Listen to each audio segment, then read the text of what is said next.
गणानां त्वा गणपतिगुं हवामहे कविं कवीनामुपमश्रवस्तमं ज्येष्ठराजं ब्रह्मणां ब्रह्मणस्पत आनशृण्वन्नोतिभिः सीदसादनम् ॐ नमो भगवते रुद्राय ॐ नमस्ते रुद्रमन्यवौतो तैषवे नमः नमस्ते अस्तु धन्वने बाहुभ्यामुतते नमः।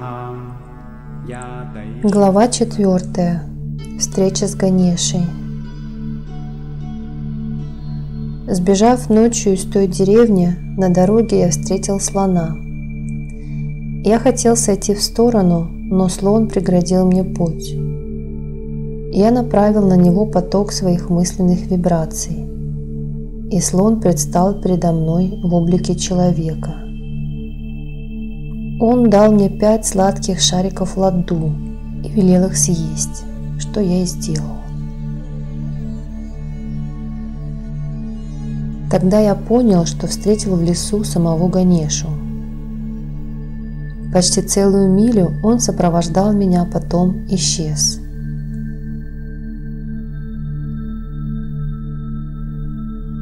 Из Рампура я на автобусе доехал до Катхгодама. На противоположном берегу реки Гола стоял маленький храм, посвященный Хануману. Там жил Баба Ситарам. С ним я провел несколько дней. Он познакомил меня с уважаемым человеком города Бхимсингхам Чауханом. Я также познакомился с такими людьми, как Мустакхим Ахат и Рави Шривастав. Эти люди были последователями известного святого Балака Бабы. Мне тоже стало любопытно и захотелось с ним встретиться, но встреча не получалась. Здесь я также узнал о других известных святых этих мест – о Нимкарауле и Нантин-Бабе. Глава 5. Встреча с Бхагавати-ма. Каличаур – это древнее святилище богини Дурги, она же Кали, она же Парвати. Оно много раз разрушалось и вновь восстанавливалось. Буддисты сначала разрушили его, потом превратили в буддийский монастырь. Они выбросили статую богини. Потом ее последователи захотели восстановить храм, но не нашли статую. Тогда его снова превратили в храм Дурги. Позже это место стало убежищем бандита султана Даку. И уже по прошествии долгого времени сюда пришел один бенгальский тантрик из Калькутты, которому было видение богини. Тогда он начал искать статую в густом лесу, который окружал святилище, и нашел ее в глубине большого дерева, где она пролежала долгое время. И статую вновь водрузили в том месте, где ей полагалось находиться.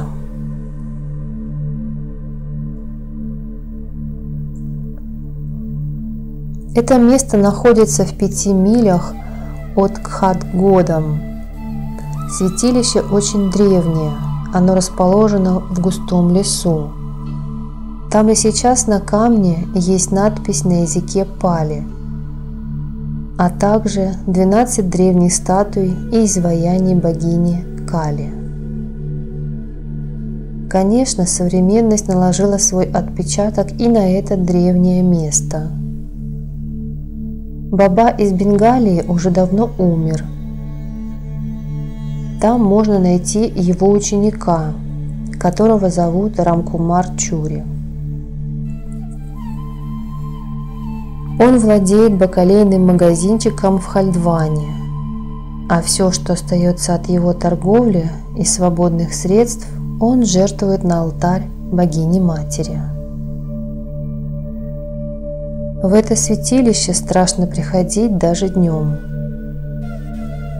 Но трудами Рамкумара до святилища была проложена удобная дорога для паломников. Здесь всегда горит огонь и курится благовония. Это святилище играет особую роль в моей жизни. Свет, который я получил здесь, освещает всю мою жизнь, и он до сих пор указывает мне путь. Святилище Каличаур – это совершенно особое место. Здесь можно услышать трубный голос слона и рычание тигра. Здесь свежи еще воспоминания о зверствах султана Даку.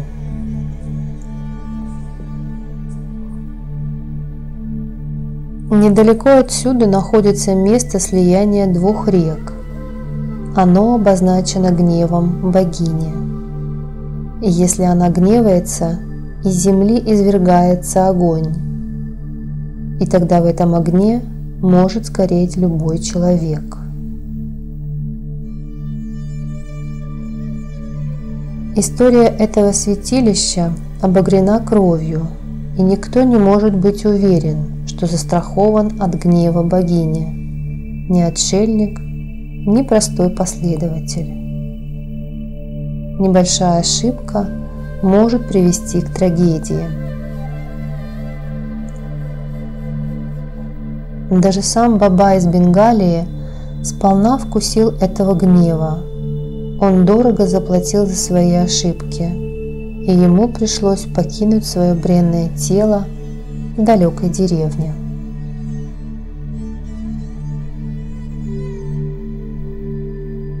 Со святилищем связано много историй. Сколько людей рассталось здесь с жизнью. Этот храм настолько же зловещий, насколько и красивый. Баба Хидакхан, о котором так много говорят сегодня, был служителем в этом храме. Он носил оранжевые одежды. Кто-то называл его Балак Баба. Но мать не простила его. Его убили, повесив на дереве. С тех пор это место пользуется дурной славой. Теперь Хидакхан известен в новом воплощении как Балак Баба. Его и сейчас часто можно увидеть, но никто не знает, кто он такой на самом деле. Люди теперь боятся приходить сюда. Без жреца святилище опустело. В это время я как раз пришел в Катгодам. Однажды я спал на улице неподалеку от храма Ханумана. И тогда ко мне подошла 16-летняя девушка и разбудила меня. Лес вокруг был темным и густым. Она, легкая как ветер, повела меня за собой, а я, очарованный, следовал за ней. Мы перебрались через канал и стали взбираться на холм. На повороте дороги мы увидели двух тигров. Казалось, что они уже давно ждут эту девушку. И я продолжал идти за ней, а за мной шли тигры. И я был словно в полубессознательном состоянии. Шел прямо след вслед за девушкой. Она пришла в святилище, где было изваяние богини Кали, поклонилась ему и исчезла.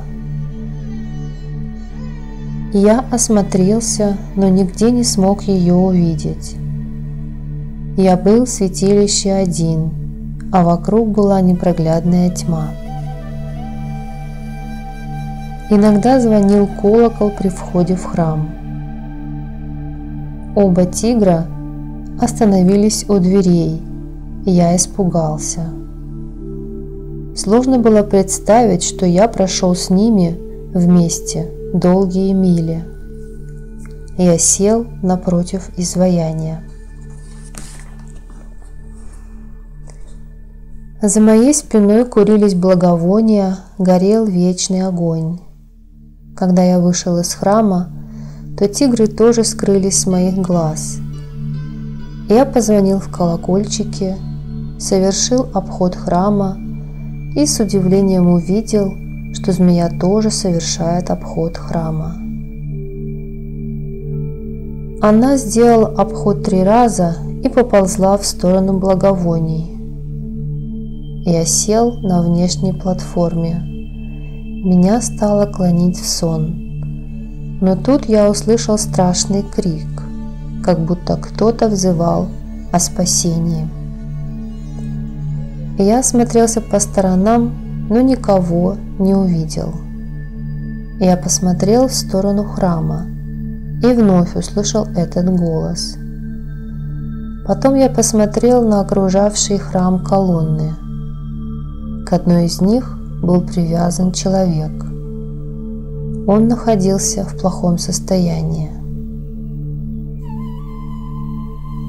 Когда я подбежал к этому месту, там уже ничего не было.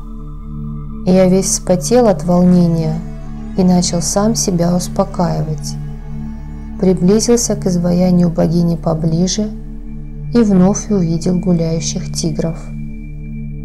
Я дал им сладкие пирожки. Тигры полакомились ими и удалились в дальнюю часть храма.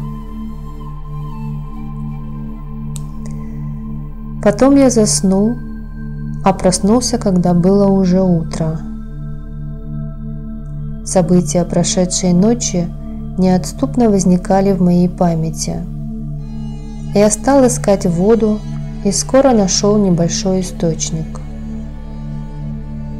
Совершив ритуальное омовение, я нанес на тело священный пепел и встал перед изваянием богини-матери.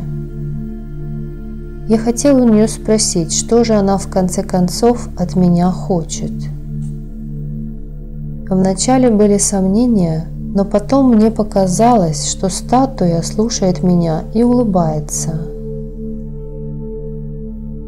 Я стал пристально смотреть на нее и вдруг увидел, что в чертах статуи начали проявляться черты лица той девушки, что привела меня сюда. Я хотел к ней прикоснуться, но прежде чем я это сделал, я упал к ней в ноги и попрощался. Я решил отправиться в хижину к Ситарам-Бабе, но увидел, что Рам-Кумар пришел в сопровождении нескольких людей. В это время я сидел на платформе храма. Все люди, поклонившись богине-матери, подошли ко мне. Рам-Кумар привел нового жреца, а вместе с ними было около 20 человек из Хальдвани и деревни Кхера. Все люди стали настаивать, чтобы я остался при храме. И если я останусь, то останутся и жрец, и слуга. Я отправился в храм, чтобы узнать правильный ответ на этот вопрос, а вернувшись, согласился остаться. Богиня-мать хотела именно этого, иначе зачем она привела меня сюда ночью? Один человек отправился за моими вещами в Катгодам, а остальные начали молиться. И я стал ходить вокруг храма и осматривать окрестности. Неподалеку от главного входа и я нашел подходящее место. За 3 дня люди построили на этом месте хижину, и я зашел в нее и обратился к богине-матери. «Смотри, мать, я решил жить прямо перед твоим храмом, ведь ты сама этого хотела и привела меня сюда. Поэтому стань свидетельницей моих молитв и духовного труда».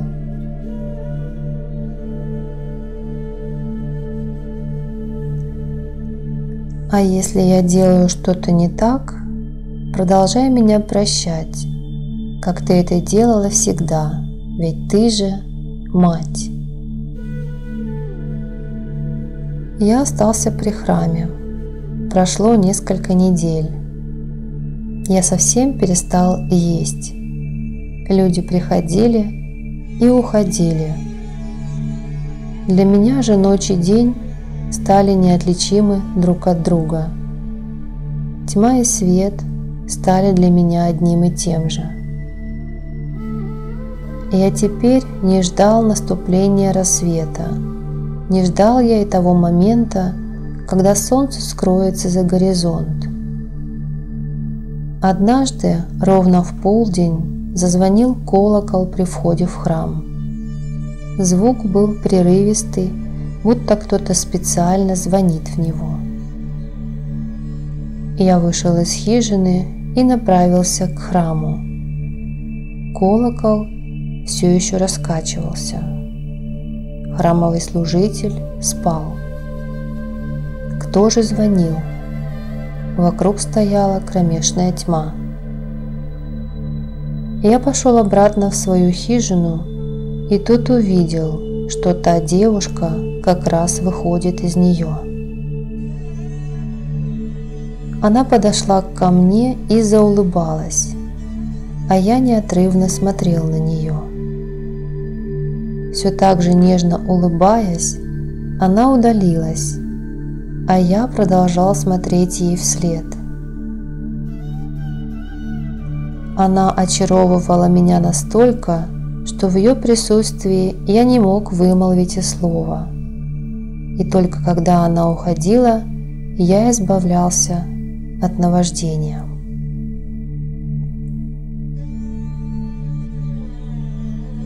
Я вернулся в хижину и увидел там книгу. На переплете красного цвета желтыми буквами была написана мантра, а вокруг книги были обернуты четки из полудрагоценных камней. Как будто кто-то дал мне приказ молиться, произнося эту мантру и перебирая эти четки. Всю ночь я провел, повторяя мантру, а как только наступило утро, приступил к чтению книги.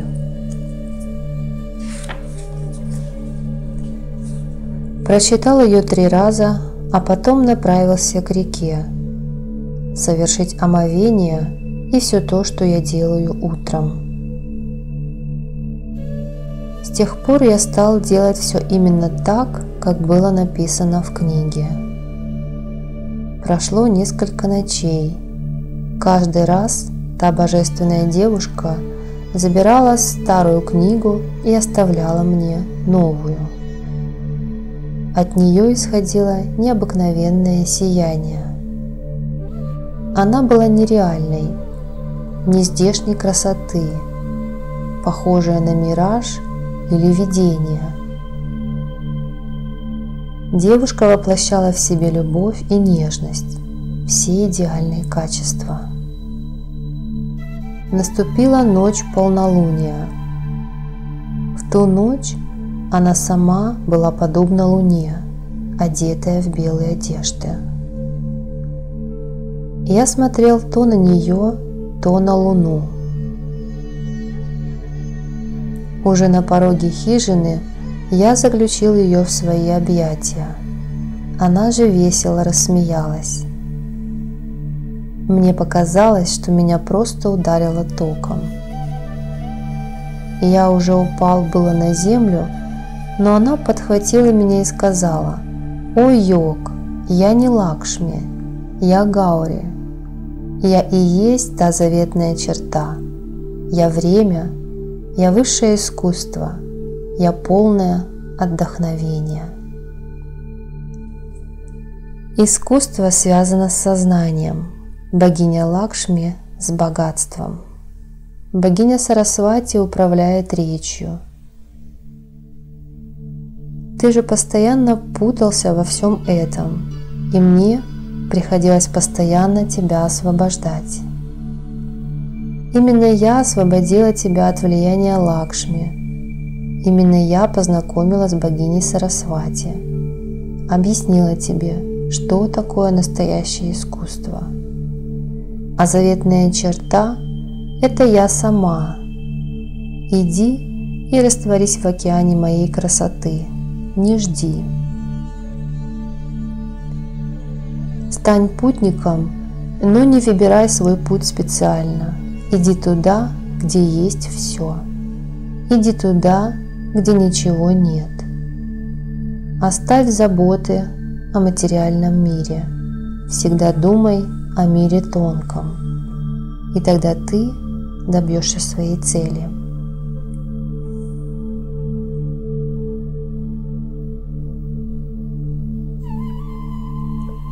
Я смотрел на нее, слушал ее слова, но ничего не мог сказать. Я просто был в ее объятиях. Она обнимала меня так, как будто я был ее сыном, а она моей матерью. Она усадила меня внутри хижины, погладила по голове и ушла. Я продолжал смотреть в ту сторону, куда она ушла, но встать не мог. Передо мной расстилалось мое прошлое, мое будущее витало над головой, а настоящее уходило вместе с ней. Она удалялась от меня медленно, медленно. Сегодня она не оставила мне никакой книги. Ее четки все еще были у меня на груди. В моих глазах стояли слезы, и я пытался удержать в них образ этой непревзойденной девушки. Ее лицо постоянно менялось, но я до этого не приглядывался внимательно. Это и была настоящая Лакшми, настоящая Гаури, настоящая Сарасвати, настоящее искусство, истинная черта и воплощенное время.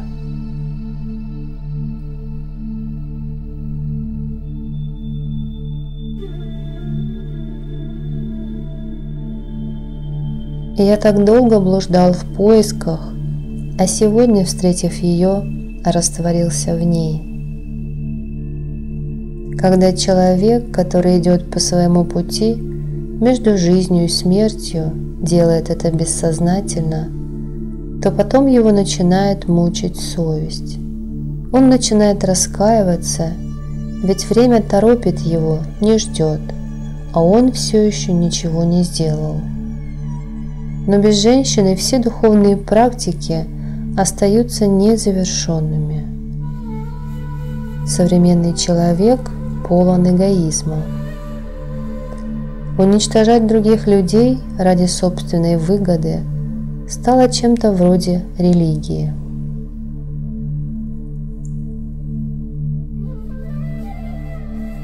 Я думал обо всем этом, лежал и вспоминал все, что происходило.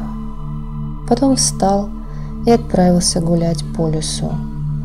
Совершая прогулку, я и сам не заметил, как далеко ушел. В лесу паслось стадо буйволов. Их я тоже оставил далеко позади. Потом я увидел играющих оленят. Я сел среди них. Какое-то время они смотрели на меня настороженно, а затем снова принялись за игру. Вскоре наступило утро, и я отправился обратно в храм. Я пришел туда, когда солнце было уже высоко. Пришел Рамкумар. Он провел пуджу и другие обряды. Я про себя решил, что теперь мне нужно отсюда уходить. На следующей неделе мать мне совсем не являлась, и я еще больше укрепился в своем решении. Я стал принимать пищу, начал есть вареную картошку. Вскоре в храм стали собираться толпы людей. Они приходили издалека. Стали раздаваться лозунги о превосходстве брахманов. Начались общинные беспорядки. Люди стали собирать зерно и провизию для храма.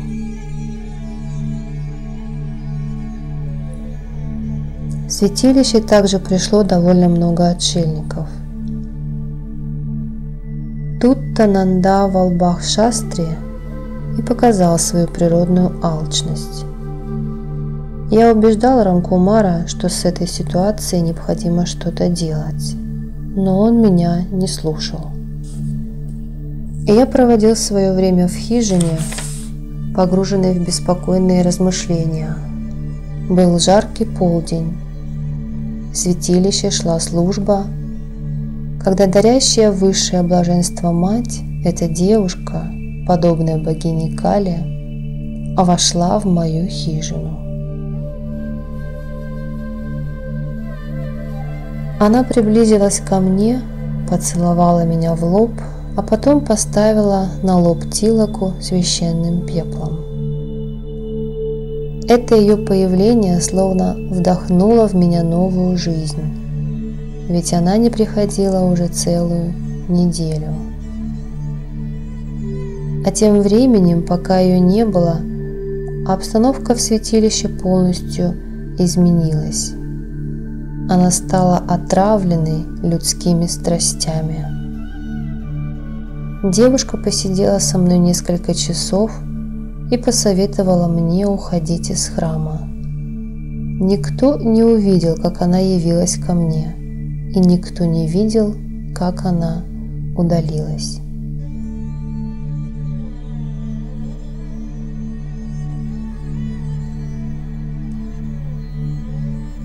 Кто может справиться со всеми проблемами общественной жизни? Через 2 дня религиозная церемония в святилище закончилась, и люди его покинули. Осталось только несколько отшельников и брахманов.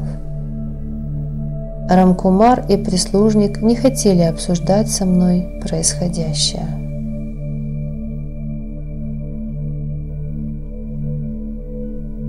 И я собирался в тот же день покинуть святилище, но неожиданно ко мне пришел Балак-баба со своими последователями из Хальдвани и Катгодама.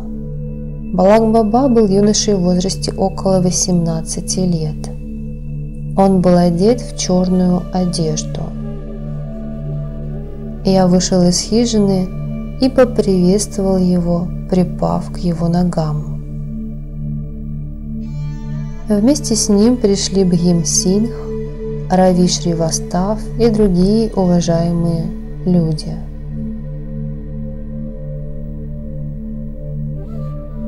В тот момент рядом со мной находилось около 13 святых отшельников. Балак-баба стал расспрашивать меня о моем духовном пути. Потом похвалил, похлопал по плечу. Его манеры отдавали гордыней и эгоизмом. Мне не очень-то нравятся такие люди, но он был моим гостем. Поэтому я готов был вытерпеть любое обращение с его стороны. Я молча прислуживал ему. Было решено, что ночью все остановятся на территории храма. Для них сварили кашу кичери. Балак-баба попросил целый поднос каши. Он съел совсем чуть-чуть, а остальное поставил у изголовья. Люди поели, а после начали исполнять религиозные гимны, пели киртан. Некоторые сидели рядом с нами и беседовали. Как только пробило 10 часов, Баба 4 раза понемногу испробовал каши с подноса. Потом все люди отправились спать, и я продолжал молиться. Баба сказал, чтобы я тоже шел спать. Я ответил, что заснуть, конечно, не смогу, но раз он говорит, то я лягу. И я устроился на своем месте.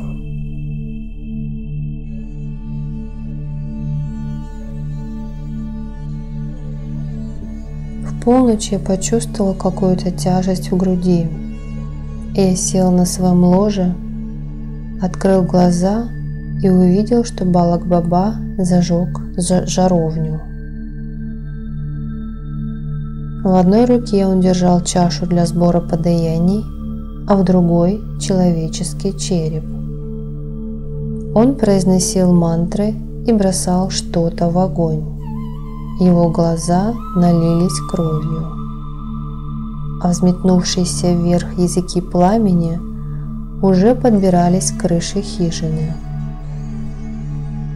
Рядом сидел и Баба Биру. Я попросил помощи у милостивой матери.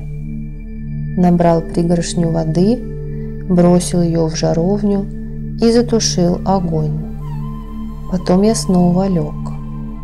Балак Баба, не сумев заново зажечь жаровню, начал ругаться и проклинать меня. Но я твердо велел ему ложиться спать. Балак Баба меня не слушал, продолжал изрыгать проклятия. Он снова и снова пытался разжечь потухшую жаровню, но безуспешно. Биру Баба засмеялся, ведь он уже не первый раз жил вместе с Балак Бабой. В конце концов, Балак Баба оставил свои бесплодные попытки и лег спать.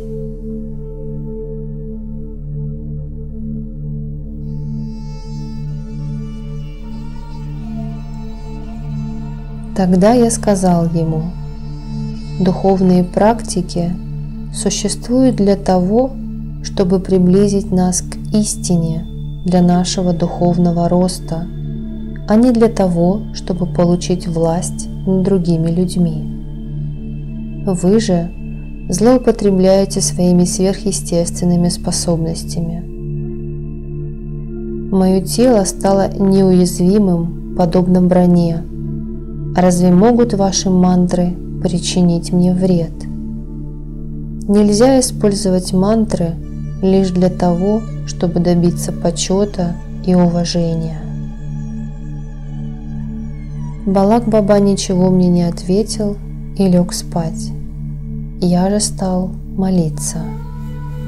И еще не наступило утро, когда он уже покинул мою хижину. Утром последователи начали искать его, но нигде не могли найти. Биру Баба рассказал о том, что произошло ночью, и некоторые люди стали меня проклинать, но они ничего не могли поделать. Я сказал им, чтобы они уходили. Баба в то время уже находился в Кхадгодаме, дома у Бхим-Синха. Тогда все ушли, остались лишь некоторые из них. Я позвал храмового служителя и объяснил ему, чтобы он не оставался здесь после моего ухода. Великая Мать показывает свой яростный лик, и может произойти все, что угодно. Через 15 дней вновь пришел Балак Баба.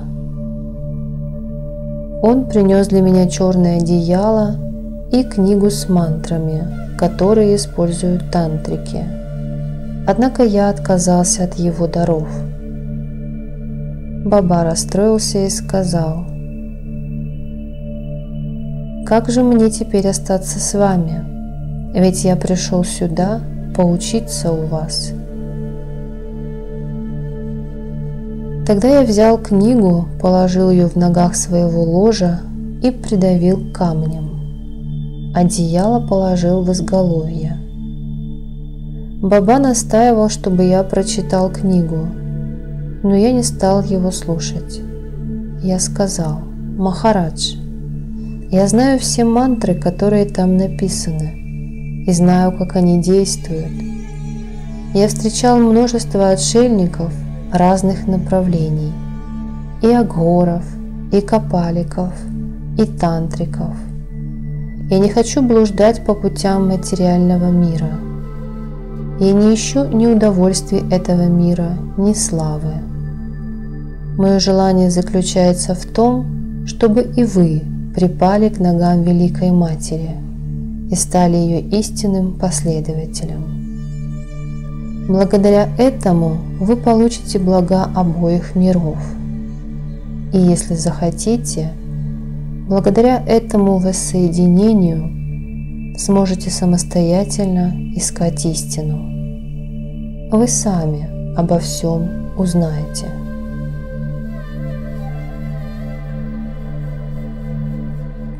Не слушая меня, Балак Баба хотел произвести на меня впечатление, показав какое-нибудь сверхъестественное явление. Но я не поддавался, посылая ему мысленные волны. Он остался у меня, но сильно беспокоился, что у него ничего не получается.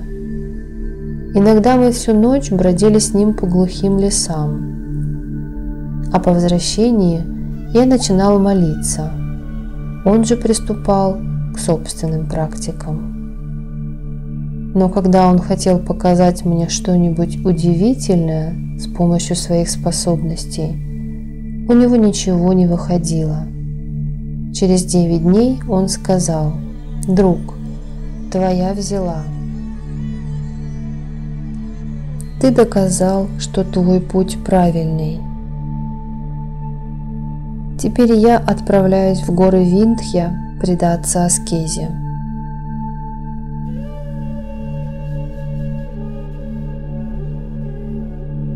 Но я велел ему идти или на берег озера Васуки у Кедарганды в Гималаях, или в пещеру у озера Урваши недалеко от Бадринатха. И мы вместе с ним покинули Каличаур.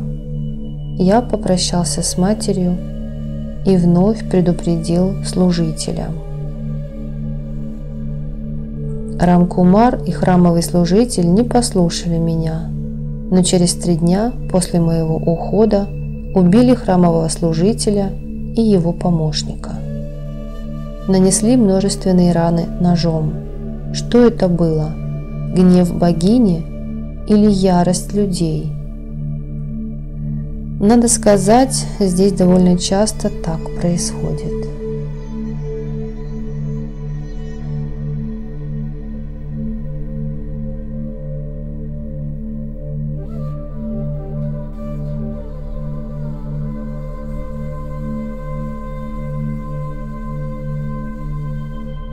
Глава 6. Каличаур.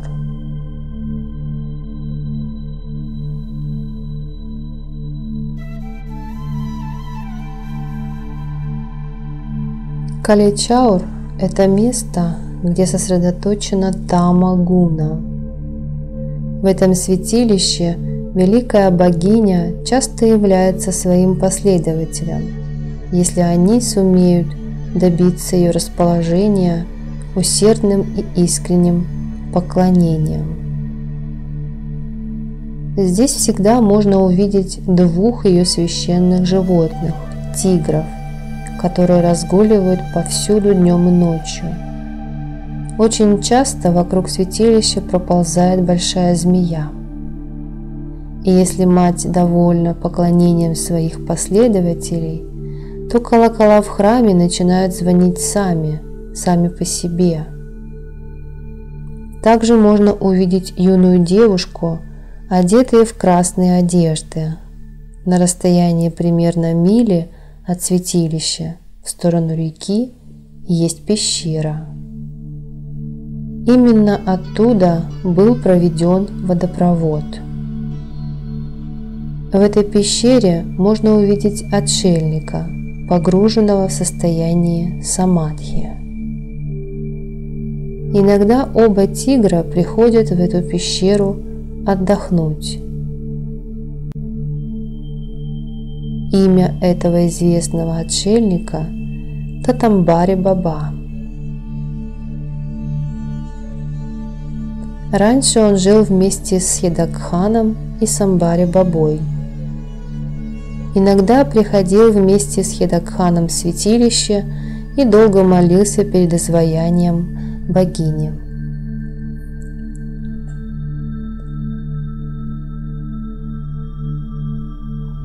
Если человек отринет свою гордыню и искренне посвятит себя служению матери, то он обязательно достигнет успеха в своих трудах. И если человек придет в это святилище, неважно, днем или ночью, он обязательно почувствует присутствие тонкого мира и существ, населяющих его. Это святилище – настоящий вызов для тех людей, кто не верит в существование богов. Любой человек, будь то истово верующий или стоящий на материалистических традициях, обязательно поверит здесь в их существование.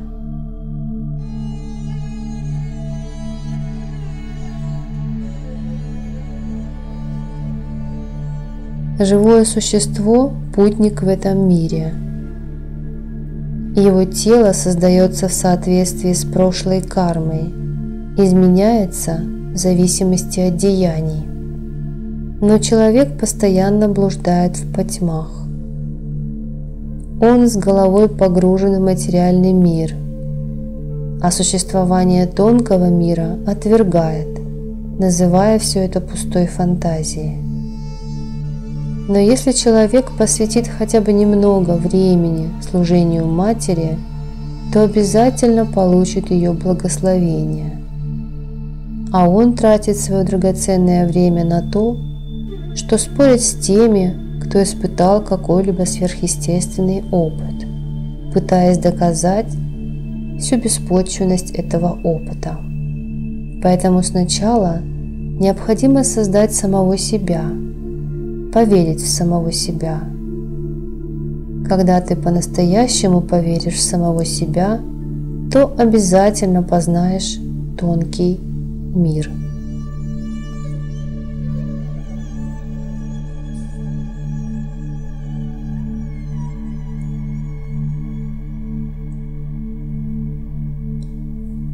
Глава 7. Маркандея Кунд. Маркандея Кунд – это очень древнее святилище времен Риши Маркандеи. Мне о нем рассказывал Татабари Баба. Там на горе есть небольшое озеро. Вокруг растут сосны и гималайские кедры. Поблизости никто не живет, но зато тут можно найти множество пещер. Сюда можно добраться, свернув с дороги Найниталь-Хальдвани. Это место расположено на довольно большой высоте, примерно 5000 футов.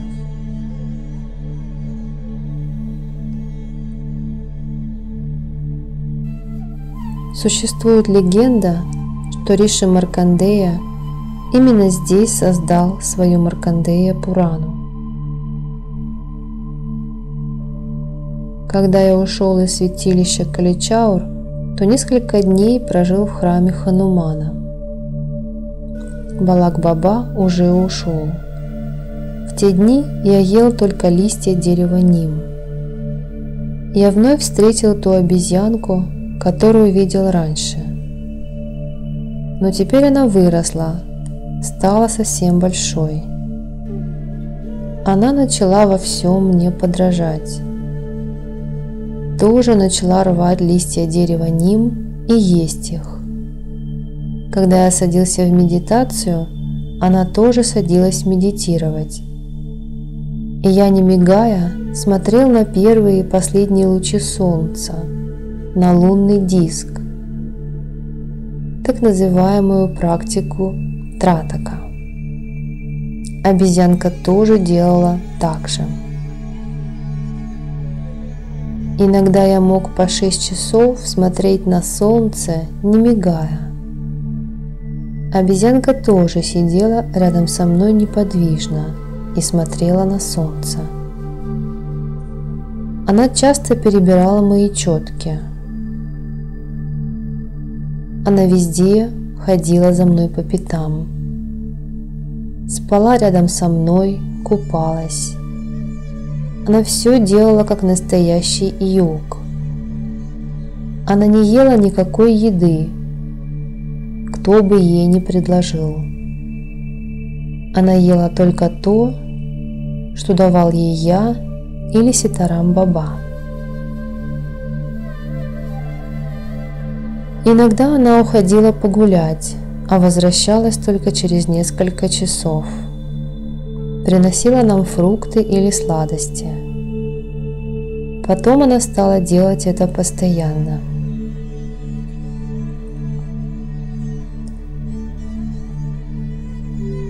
И если я уходил в Хальдвани или в Катгодам, она обязательно меня находила.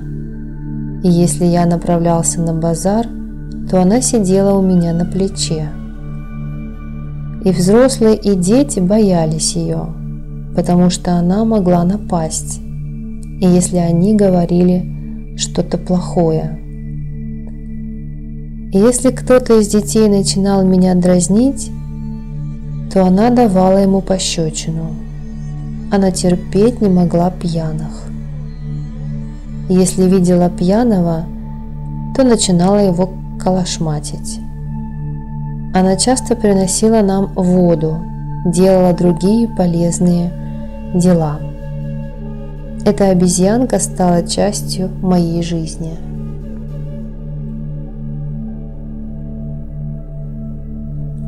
Вместе с обезьянкой и Биру-бабой я отправился искать Маркандея Кунд. Однажды мы остановились в доме Бхим Синха Чаухана. На следующий день в храме Шиталы я повстречал Мангалгири Бабу, который немного рассказал мне о том месте, которое я искал. Бхим Сингх дал нам с собой сахару и молока, и на третий день мы отправились в путь. Мы втроем шли по незнакомой дороге, взбирались в гору.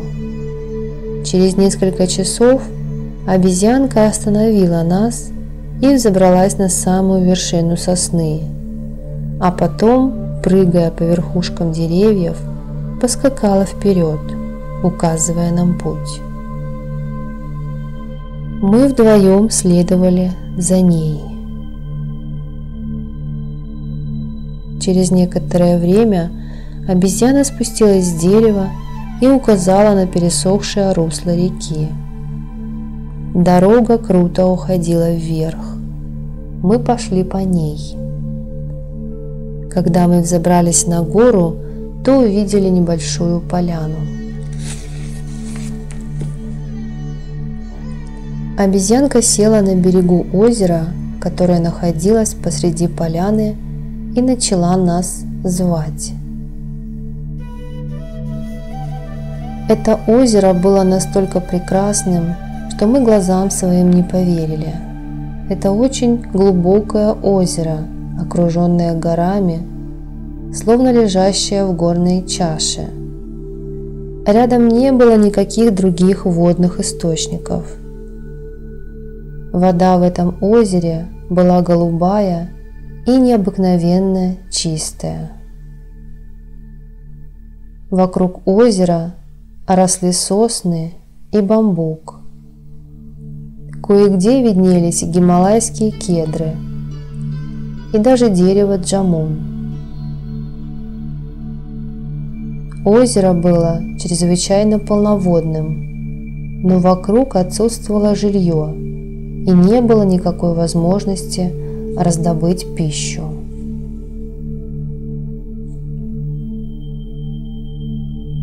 В то время царила зима и было довольно холодно. Мы оставили свои пожитки и пошли искать хворост. Найдя поваленную сосну, из ее веток, бамбука и листьев мы соорудили себе жилище, разожгли костер. И я устроил себе ложе, а справа сделал место для обезьяны. Но она не согласилась там спать, взяла свою подстилку и устроилась слева. Потом она подбежала к большому камню и попыталась его поднять, но не смогла и стала звать нас на помощь. Биру-баба принес для нее этот камень. Обезьянка разместилась на нем с большим удовольствием, а Биру-баба справа от меня. Несколько дней мы предавались духовным трудам, но в конце концов осталось очень мало сахара, а остаток я отдал обезьянке. Она не стала есть его в одиночестве, а размешала в воде и дала нам с Биру-бабой. Я рассмеялся, глядя на эту хитрость. Услышав мой смех, обезьянка пристально на меня посмотрела. Тогда я сказал: «Эй, друг, почему тебя не создали человеком? Если ты все делаешь как человек, то почему тебе досталось тело обезьяны?» Но что она могла мне ответить на это?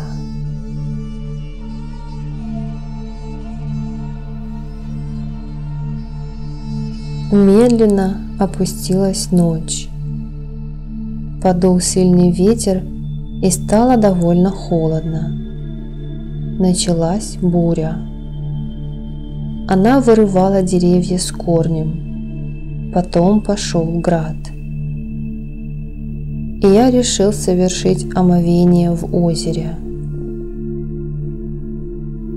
Всю ночь я бросал вызов этой морозной ночи, купаясь в ледяных водах озера. Я вышел только тогда, когда ветер стих и град прекратился. Я обмазал тело священным пеплом и разжег жаровню. Биру-баба уже заснул, а обезьянка жалась к жаровне, ей тоже было холодно. Я подумал, что ей очень повезло. Она постоянно находится вместе со святыми людьми, перенимает их привычки, только разговаривать не может.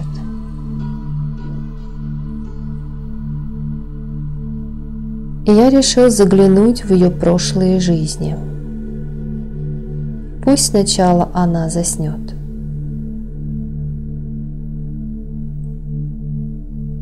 Я посмотрел на обезьянку, а она, заметив этот взгляд, рассмеялась.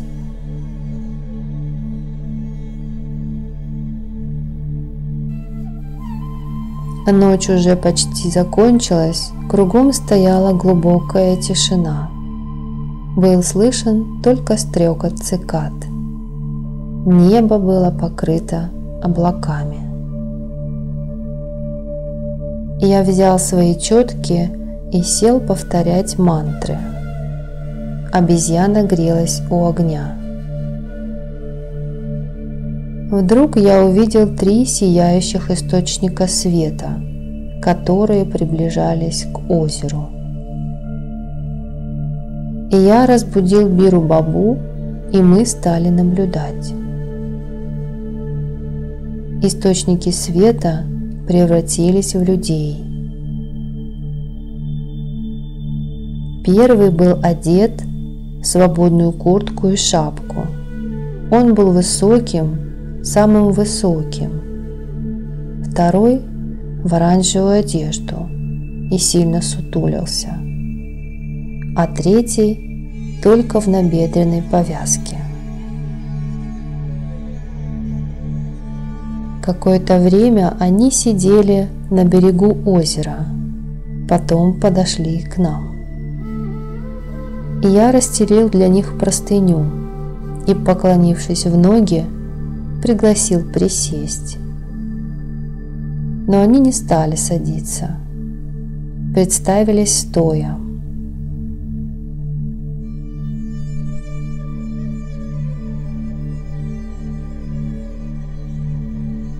Тот, кто был одет в белую куртку и шапку, назвался Хедакханом.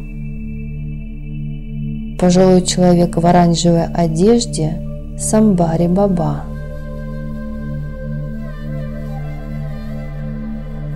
А третий был юноша, соблюдающий обет целомудрия. Его звали Авадхут-баба.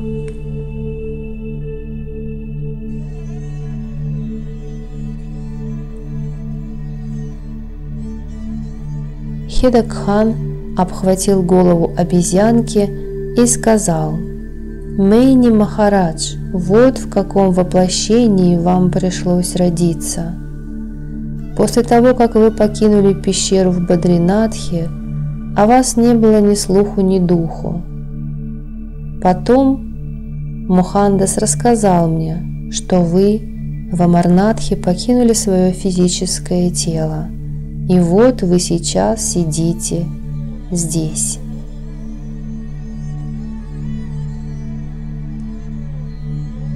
Сказав все это, он вместе с остальными пошел обратно. Обезьянка последовала за ними. Перед уходом Хедакхан велел нам покинуть это место. На следующее утро обезьянка вернулась в очень грустном настроении. 3 дня мы ничего не ели, потому что поблизости невозможно было найти ничего съедобного. Но это место мы не покидали.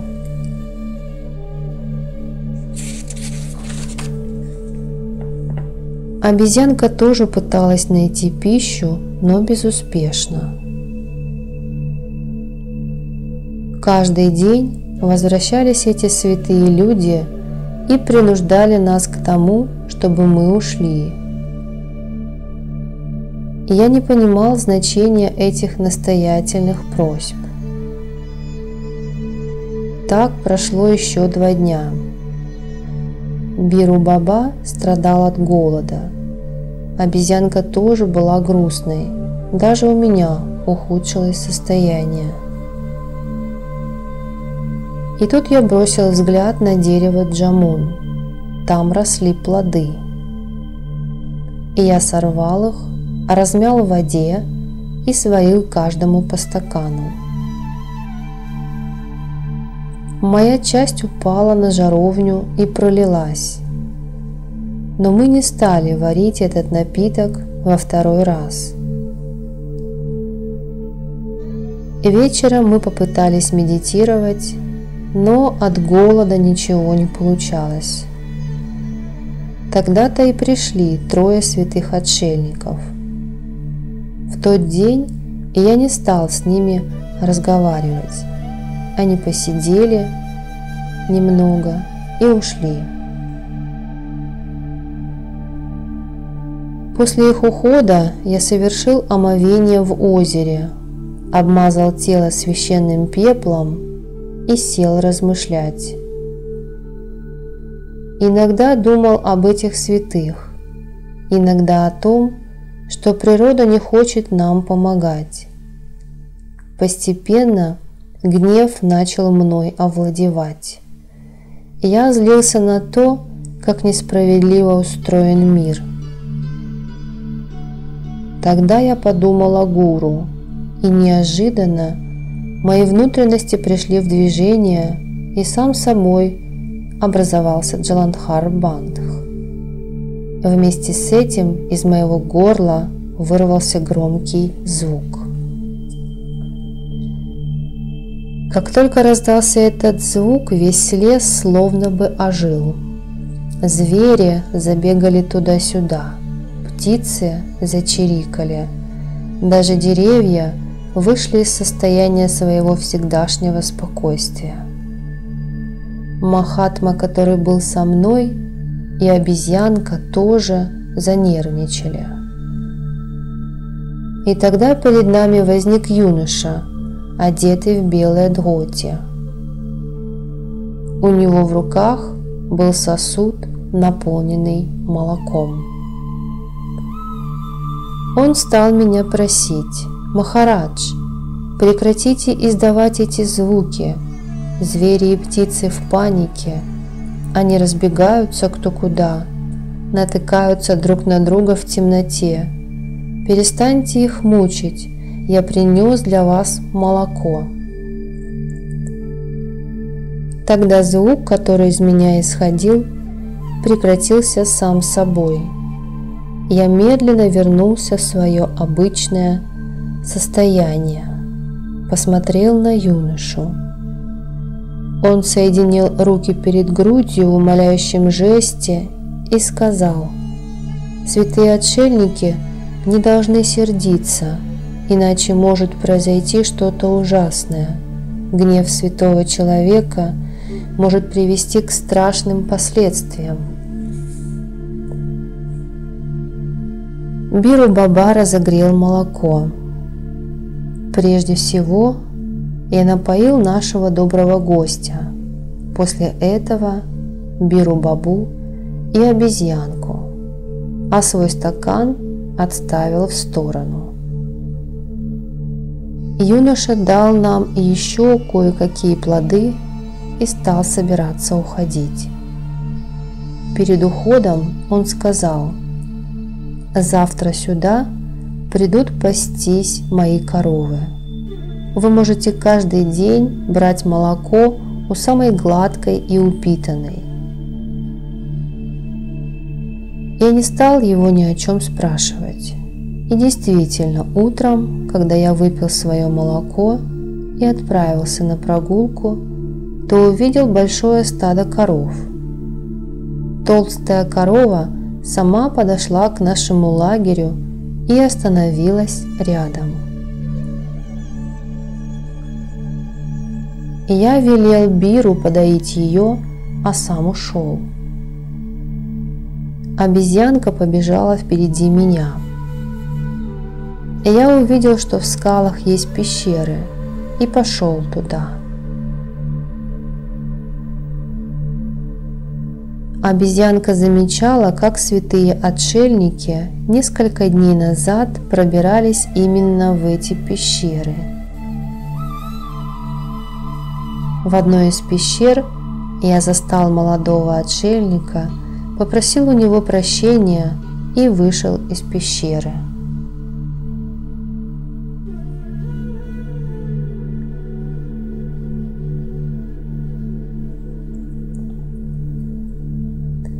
Сев перед входом в ожидании, я ждал весь день до вечера. Потом набрал хвороста, забрался в другую пещеру и завалил в нее вход, чтобы уберечься от холода. Через некоторое время пришел Хидакхан и сказал: «Сынок, не нужно быть таким упрямым. Сколько зверей ты потревожил ночью? А теперь и отсюда уходить не намерен. Иди лучше в свою хижину. Время само подскажет тебе правильный путь. Не беги за временем. Я же иду в пещеру к Пиндаре. Через несколько дней ты тоже уходи отсюда. Уходи в тот день, когда сгорит твоя хижина. Иди в Бхимтал. Обезьянка уже не будет тебе помогать так, как прежде, потому что ее дни в этом воплощении сочтены. Отошли ее в Кадгодам. Услышав эти слова, я вернулся в хижину, где меня уже ждали обезьянка и Биру Баба.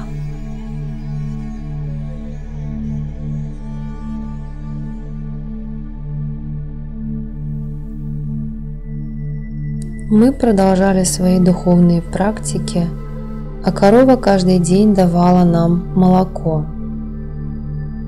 Все шло хорошо, но однажды, когда мы сидели внутри, хижина загорелась.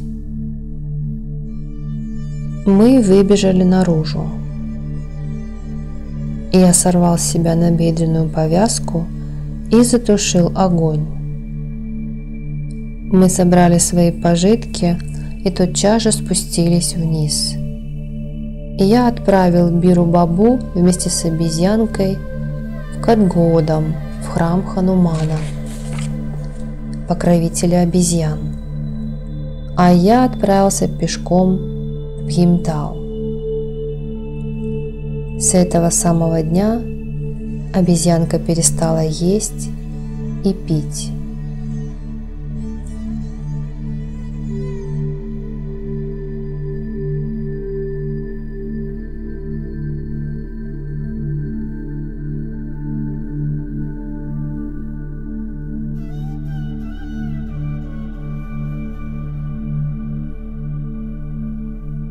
Глава 8. Бхиматал.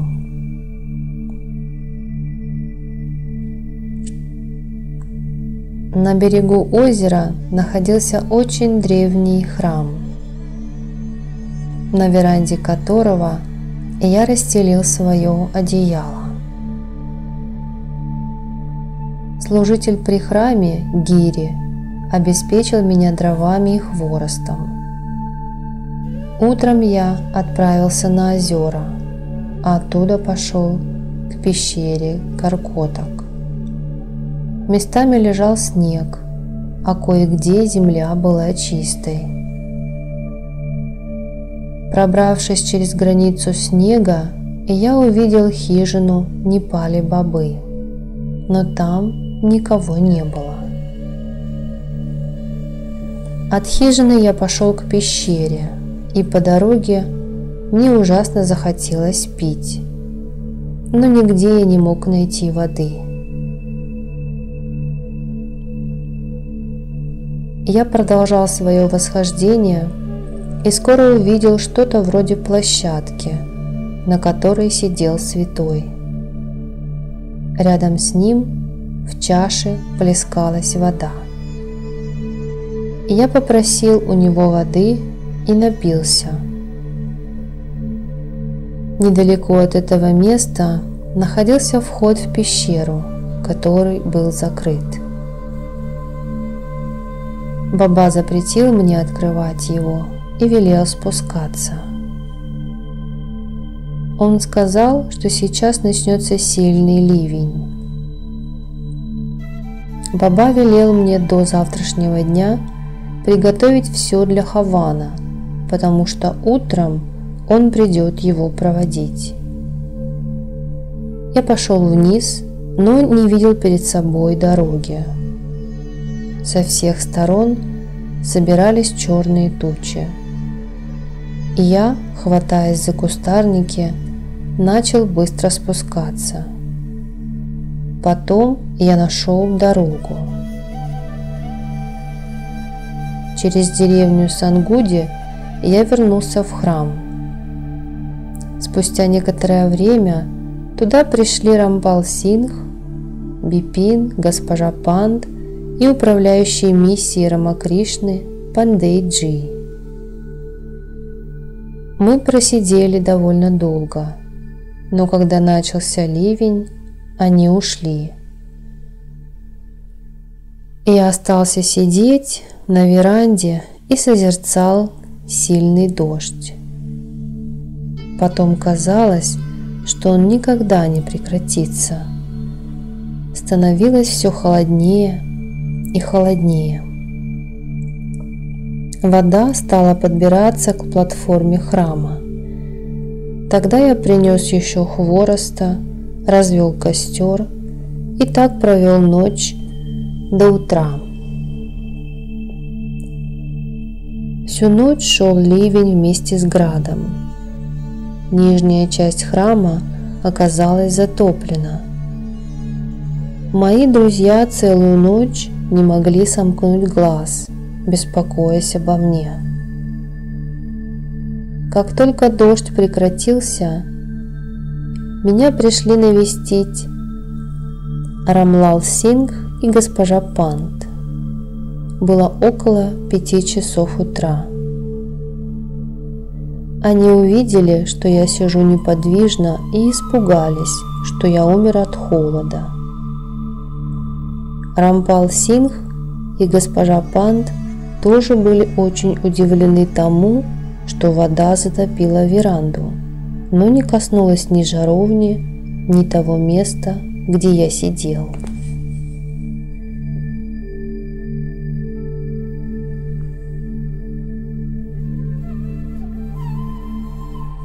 Приближалась ночь Шивы, Шиваратри, поэтому храмовый служитель пришел быстро, чтобы вычерпать воду. Но ее было так много, что это не представлялось возможным. В святилище собралась толпа людей из окрестных поселений. Когда пробило 6 часов, я вышел из состояния самадхи. Как только сознание вернулось в мое тело, со всех сторон послышались радостные крики. Вокруг была вода, но на меня не попало ни капли. И я пошел совершать омовение, вновь нанес себе на тело священный пепел и сел рядом со своей жаровней. Из-за Шиваратри уже и так собралось много народа, а когда разнесся слух об этом чуде, то людей стало еще больше. Постепенно храм был очищен от воды, а рядом со мной появилась целая гора цветов, топленого масла, риса и муки. То, что люди обычно приносят как подношение в храм, они принесли мне.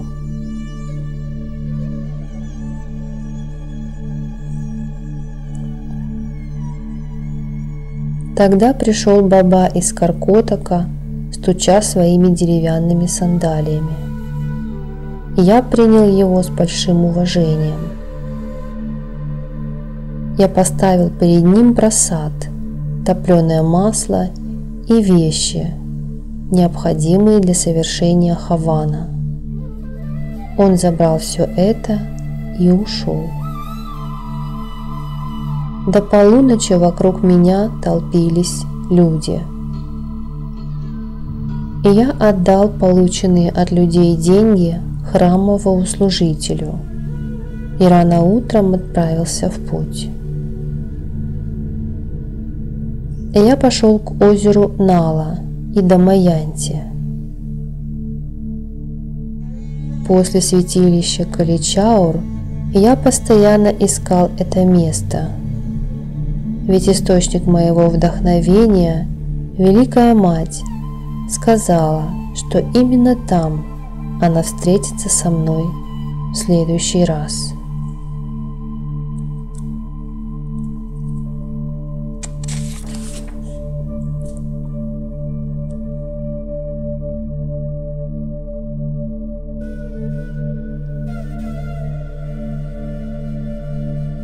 Глава 9. Озеро Нала и Дамаянти. Это главное озеро среди 7 озер. Неподалеку расположены озера Рамы, Лакшмана и Ситы. Очень глубокое озеро Гаруды и еще Бхиматал и Наукучиятал, которые вместе образуют полумесяц. Озеро Нала и Дамаянти очень маленькие. В нем живут специально разведенные рыбы. На берегу именно этого озера Раджа Нал покинул свою жену. Он взял с собой жареных рыб, которые ожили и убежали от него в озеро. Люди до сих пор натыкаются на жареную рыбу в этом озере.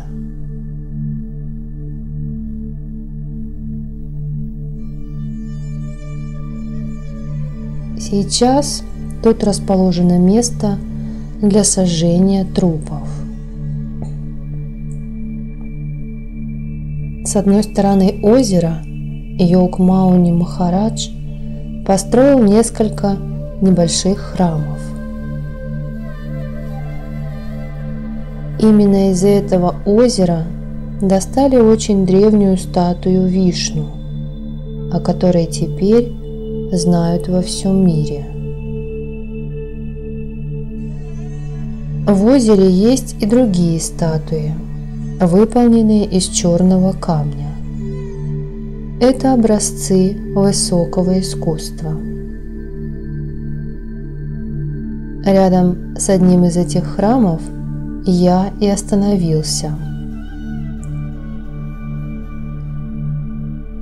Неподалеку от этого места живут люди. Например, Рагмал Сингх, которому уже 94 года, но его все еще можно встретить за работой в полях и в саду. У него есть 2 сыновей и много дочерей. Одна из них, Чампа, в прошлом рождении была моей сестрой. Младшая Према живет недалеко от храма и помогает отшельникам, которые туда приходят.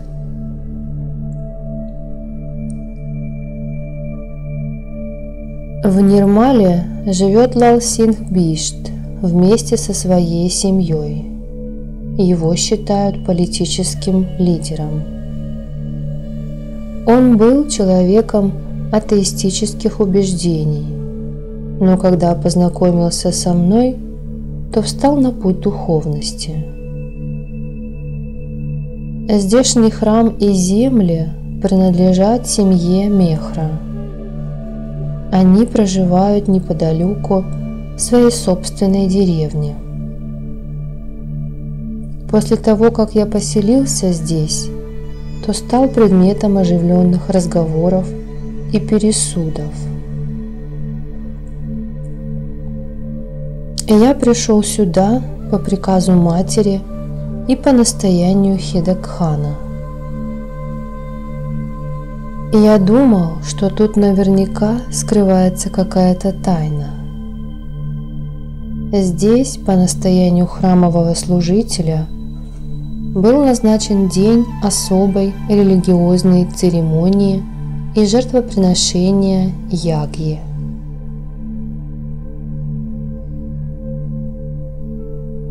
Харендра Сингх Сатвал, Лачхуман Сингх Мехра и Лал Сингх Бишт вместе со своими товарищами занялись подготовкой.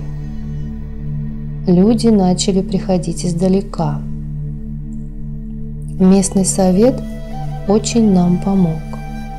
По его настоянию даже построили дорогу до храма. Было организовано благотворительное общество, в чьи задачи входило распространение грамотности и образования, побуждение к духовным ценностям, организация браков для девочек из бедных семей и помощь неимущим.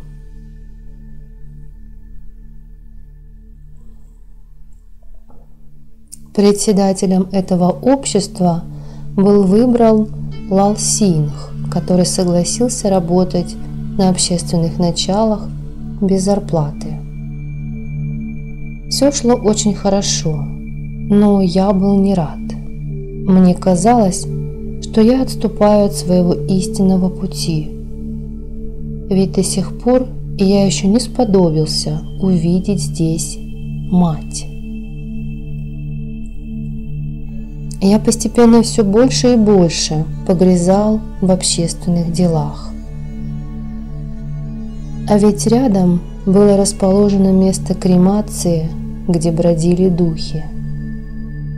По ночам я часто наблюдал их потусторонний танец. Они и до меня хотели добраться, но им это не удавалось.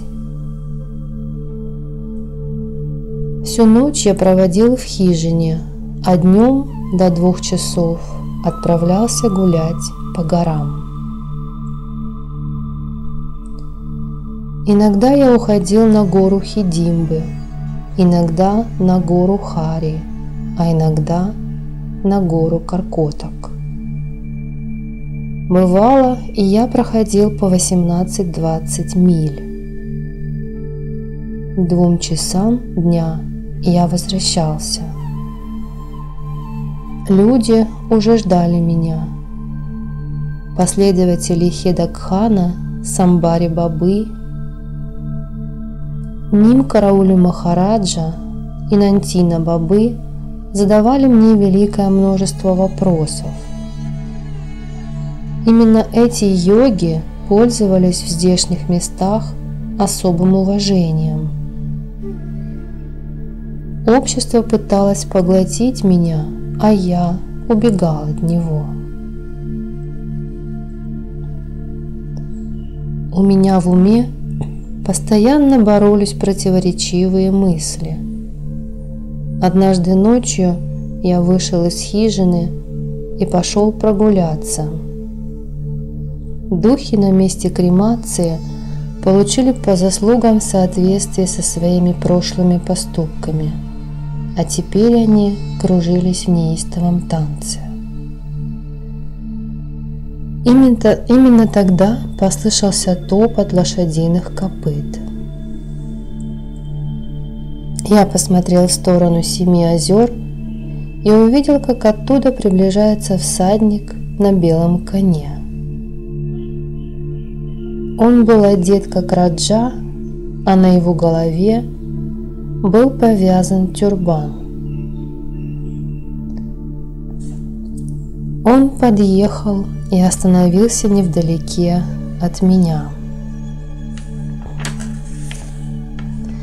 И я решил, что прежде чем он исчезнет, мне нужно остановить его силой своей мантры.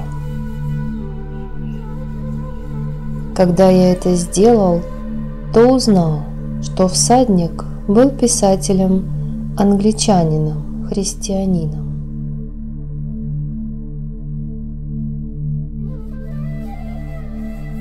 Именно на его деньги здесь построено здание Мессии. Писатель очень любил эти места и провел здесь большую часть своей жизни.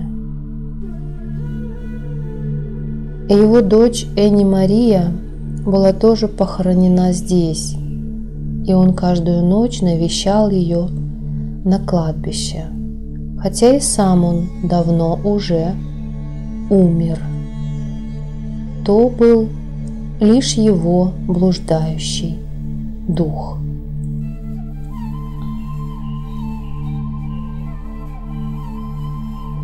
И я сказал, что когда-нибудь обязательно освобожу его. Всадник исчез. Я пошел в свою хижину и погрузился в медитацию в надежде, что могу установить связь с матерью, но мне это не удалось. Вдруг я услышал стук в окно, и я подошел и увидел рослого йога. Он взял меня за руку и повел за собой. Сначала йог привел меня на гору Хидимба. Там он мне показал пещеру, посреди которой торчал трезубец, и больше никого не было. Он знаками показал, что это его пещера, и повел меня на гору Каркотак. На вершине горы было большое озеро, на берегу которого сидели два отшельника, погруженные в состояние самадхи. У одного из них не было ног от самых бедер. Я издалека мысленно их поприветствовал, а затем мы вернулись в мою хижину. Перед ней росло большое дерево, под которым йог встал и начал рассказывать. Ровно 150 лет назад именно на этом месте я еще при жизни достиг состояния самадхи. До меня здесь погибло очень много отшельников, и никто не догадывался о причине их смерти. Ладно, пойдем в хижину, поближе к жаровне, и я расскажу тебе свою историю.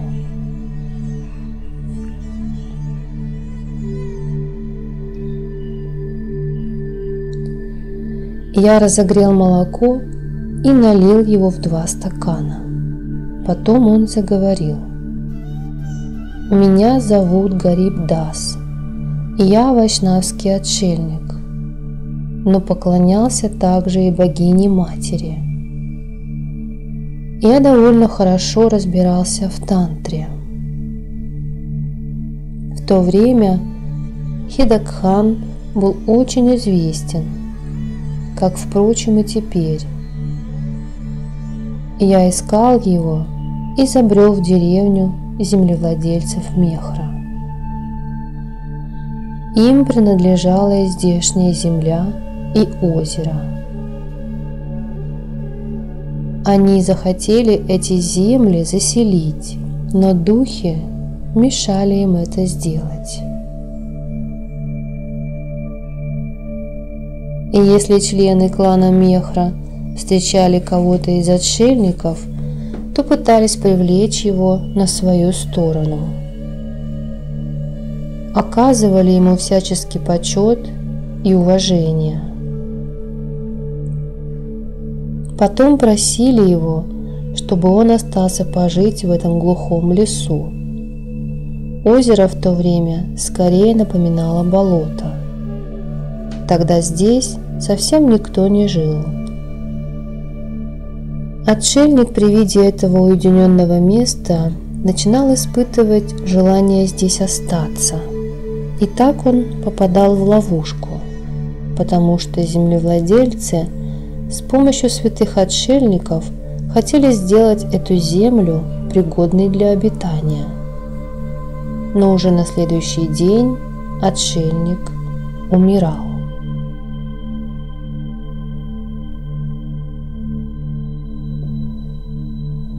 Меня тоже точно таким же способом заманили сюда. Как только наступила ночь, с горы Хари начали скатываться огромные камни. Они падали прямо на меня. Тогда я понял, что здесь происходит. С помощью своей внутренней силы я остановил камнепад. На следующий день землевладельцы из клана Мехра пришли меня проведать и, найдя меня прогуливающимся, очень удивились. Я рассказал им, что случилось ночью. Я укорял их за то, что они все знали и не предупредили меня. Потом я попросил их принести некоторые необходимые для меня вещи. 3 дня я молился и проводил пуджу.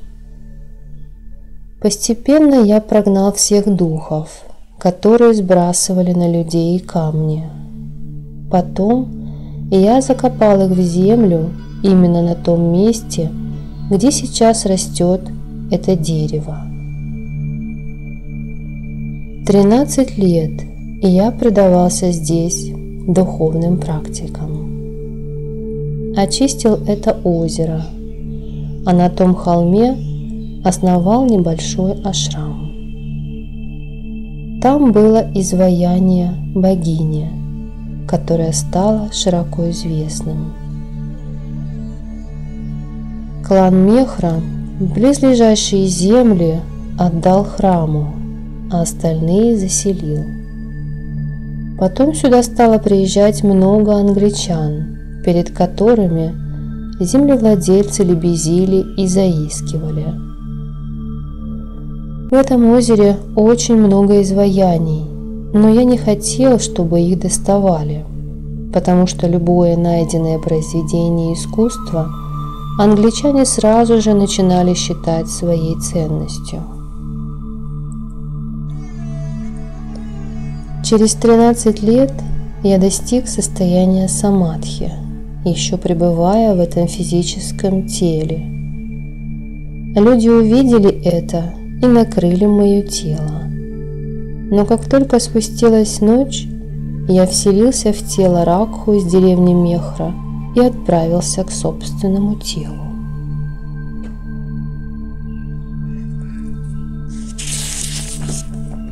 Освободил его, потому что мне нужно было именно оно. Потом я вернул тело Ракху к нему домой, а сам вернулся в свое. Я взял пылающие угли с места кремации трупов и поджег свою хижину. Затем я отправился в ту пещеру и сел в ней, пребывая в состоянии самадхи. Я и сейчас нахожусь там, только по ночам выхожу иногда. И если меня кто-то увидит, он все равно не поймет, что за человек перед ним. Иногда прямо к моей пещере подходят женщины, которые собирают хворост, но они не видят меня. До тебя здесь жил Мауни Баба. Он и построил все это. Однажды он чуть не утонул в болоте, а ведь известно, что такая смерть уничтожает все плоды духовного труда. На этом месте жил Инантин Ним Караули, но никто не задерживается здесь надолго. Теперь вот и ты пришел сюда. Мое благословение с тобой. Ты держись подальше от интриг, погрузись лучше в духовный мир. Многие события имеют тенденцию повторяться. Смотри, не утони в болоте. Некоторые события играют позитивную роль в жизни человека, а некоторые – негативную.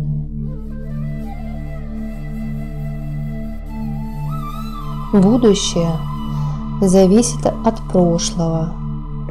На этом пути ты встретишь многих людей, которые захотят утянуть тебя назад, в прошлое.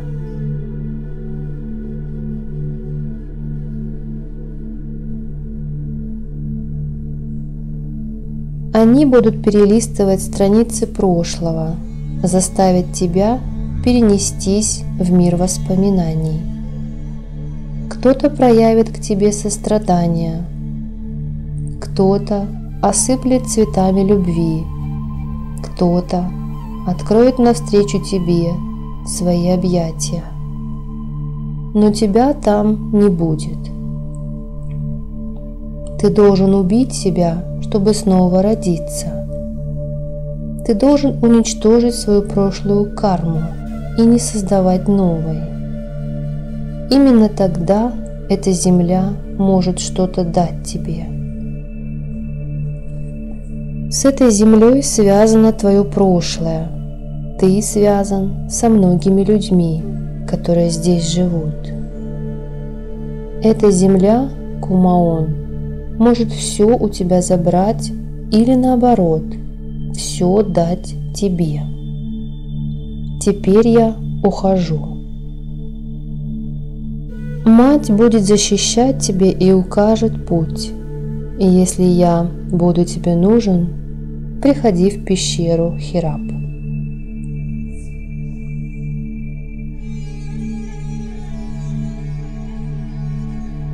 Баба ушел. Через некоторое время я совершил омовение и сел у себя в хижине. Утром Лал Сингх и Раджан принесли картошки. Потом ко мне привели немого ребенка. Я велел съесть ему священный пепел и произносить «Ом». Как только ребенок съел этот пепел, то сразу же с легкостью выполнил мое задание. И я был несказанно удивлен. Для меня это был первый опыт такого рода. Потом ко мне пришел начальник почтового отделения из Найниталя, Вармаджи, и привез своего сына, который не мог ходить. Вармаджи уже устал показывать его врачам и святым отшельникам. Я дал ему с собой священного пепла, и мальчик уже через 3 дня сам пришел, чтобы поблагодарить меня.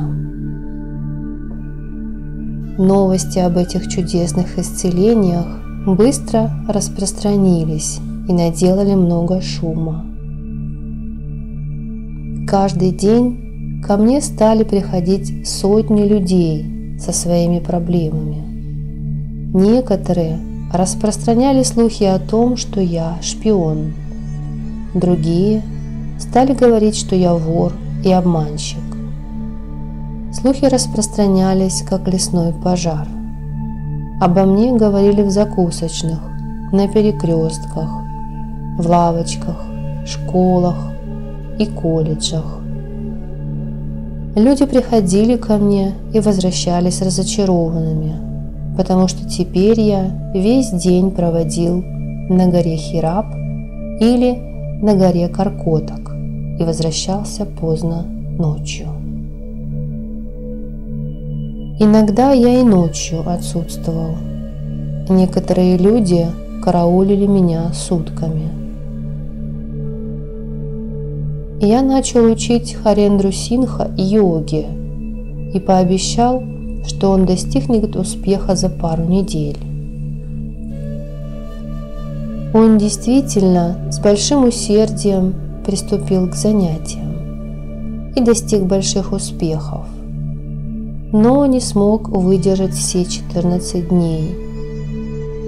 В этом он раскаивается до сих пор. Однажды утром пришла Чампа и принесла молоко. И я от Харендры Синха знал, что она очень больна.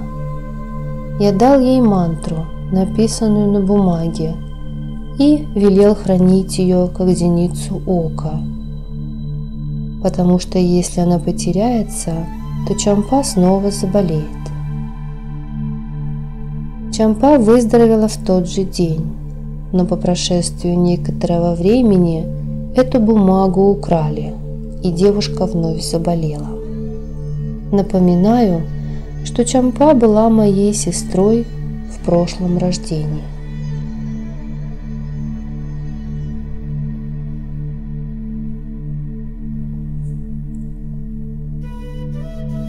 К особой религиозной церемонии и жертвоприношению все было готово. И я пригласил их из Хальдвани Биру Бабу. По приезду он рассказал мне, что обезьянка умерла, и ее прах покоится в храме Ханумана. Я помолился о спокойствии ее души и новом благоприятном перерождении.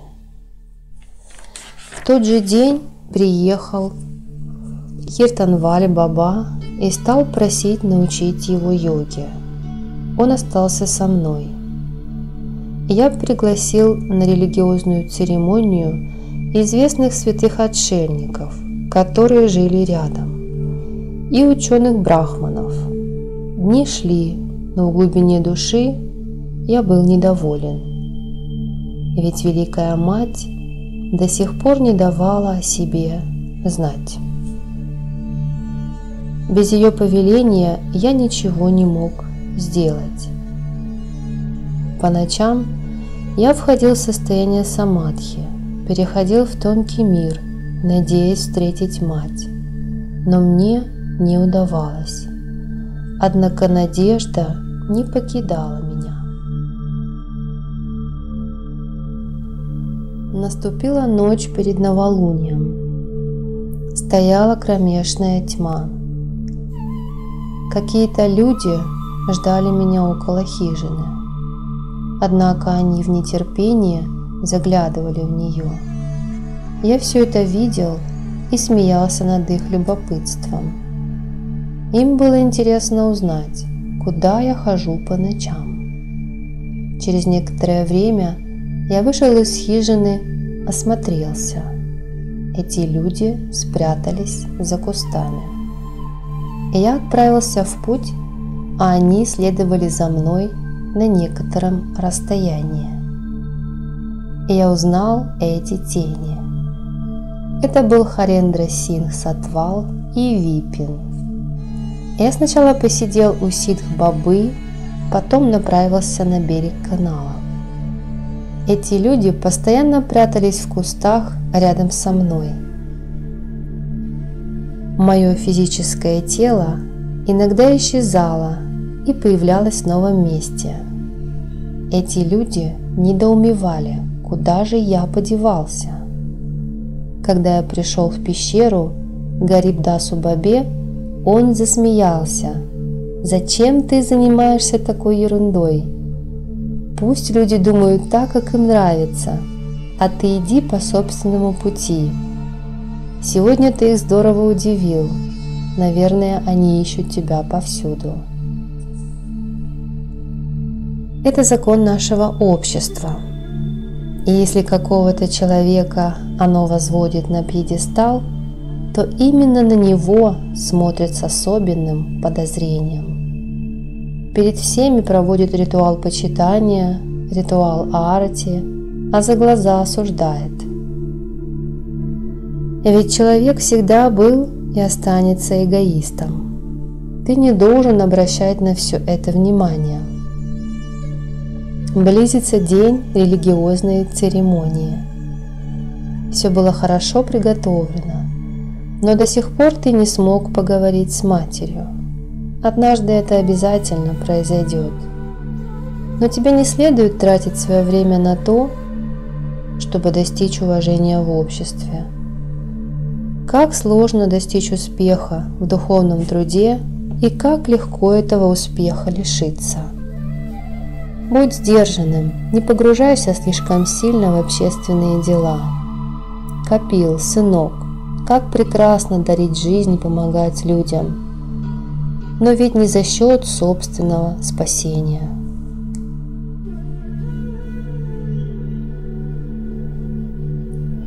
Я вернулся в хижину. Ночь была темна, подобно злому призраку. Я постоянно напевал разные мелодии. Как только я начал спускаться к озеру Нала и Джамаянти, то увидел свет на месте сожжения трупов. Это были лампы ночного видения, и люди, сидя вокруг них, разговаривали. Я стал наблюдать за происходящим. Там было мертвое тело. Возможно, из Наукучиятала. Я услышал голос Буан Чандра Пандея и поспешил навстречу. Люди услышали шорох шагов и посмотрели в мою сторону. Увидев меня в этот темный полуночный час, они испытали страх. Не знаю, что вдруг взбрело мне в голову, но я с размаху прыгнул в озеро. Как только я это сделал, Все люди испуганно закричали и, бросив мертвое тело на произвол судьбы, разбежались кто куда. Несколько человек прибежали к моей хижине и начали звать меня со словами «Баба, баба, в озере призрак». Я же, видя все это, безудержно смеялся. И я выбрался из озера и начал звать Пандея, но он испугался еще больше. Тогда я расположился рядом с трупом, но никто из тех людей не вернулся. В конце концов, мне пришлось вернуться в свою хижину с черного хода. Когда все узнали, что произошло, то долго смеялись, а потом пошли совершать кремацию. Я же остался в хижине размышлять об удивительной природе человека.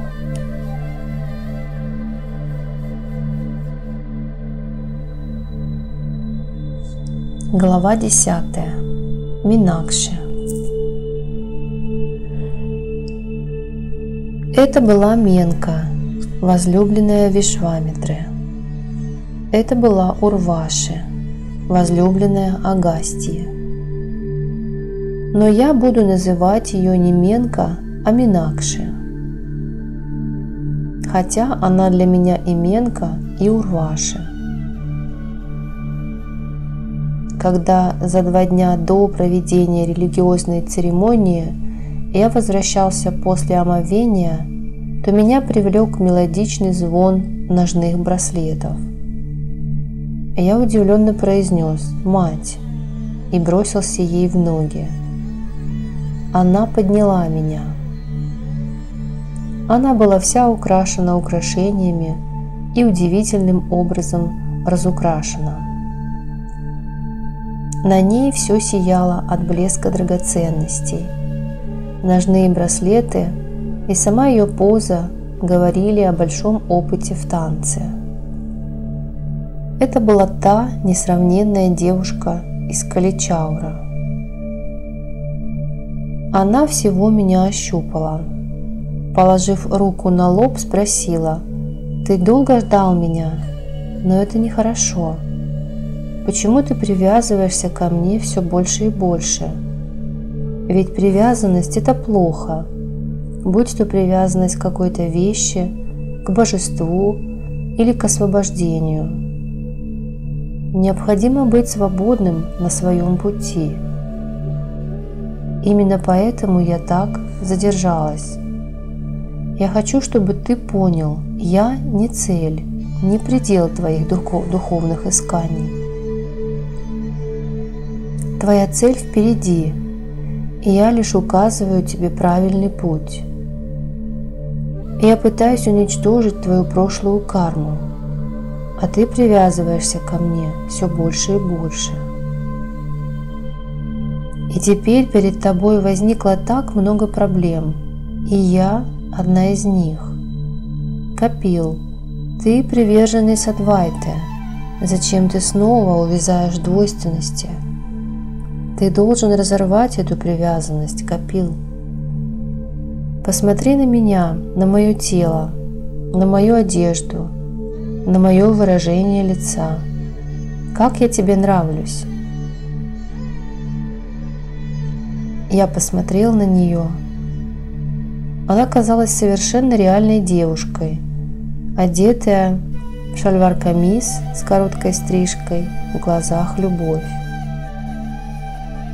Она улыбалась, и на нее падали лучи восходящего солнца, окрашивая ее в розовый цвет. И я неотрывно смотрел на нее, но потом, неожиданно отвернувшись, пошел в другую сторону. Но и тут она стояла у меня на пути. Куда бы я ни шел, она стояла передо мной. Я устал и решил присесть на берегу озера. Закрыв глаза, я услышал нежный звон ножных браслетов и чарующую мелодию песни. Я открыл глаза она предавалась неистовому танцу.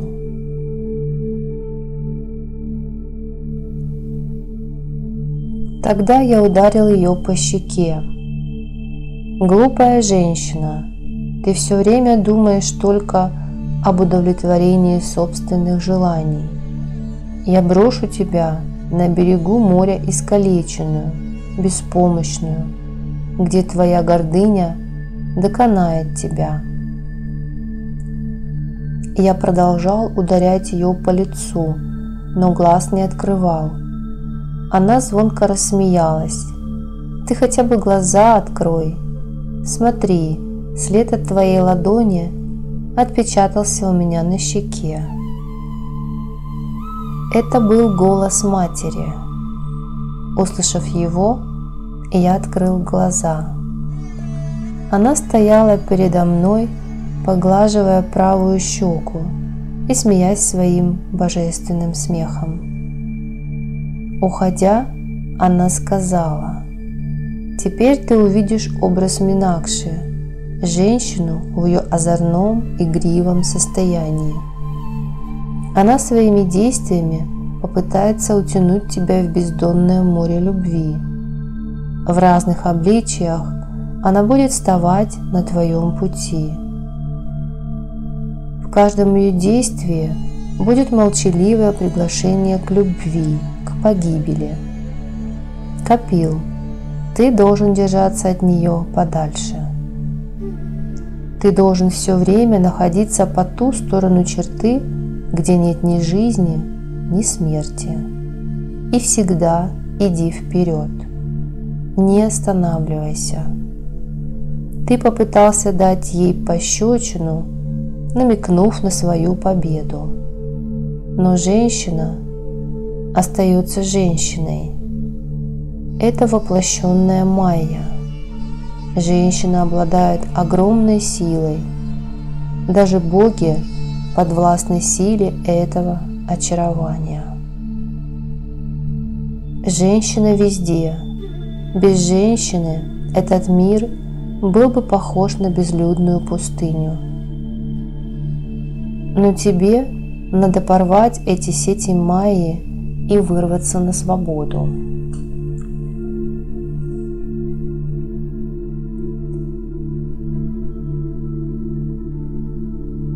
Минакши – это вечная жажда, голодный дух, голод которого невозможно удовлетворить.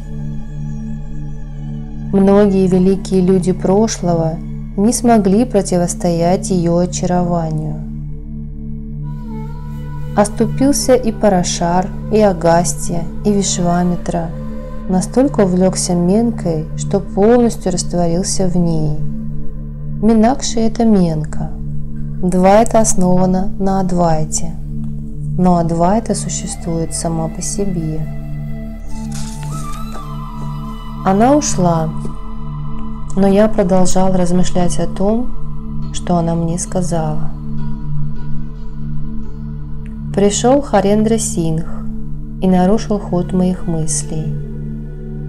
Он удивился, что сегодня я опоздал с омовением. Я посмотрел и увидел, что и Чампа, и Према совершают омовение в озере. Чампа смеялась, и при взгляде на нее я понял, что мать ей уже явилась. Я угадывал в ней невероятную силу. Это была сила духовности. Накануне началась религиозная церемония, и я хотел обсудить ее с Харендрой Сингхом. Потом я еще поговорил с Киртанвали Бабой и Биру Бабой.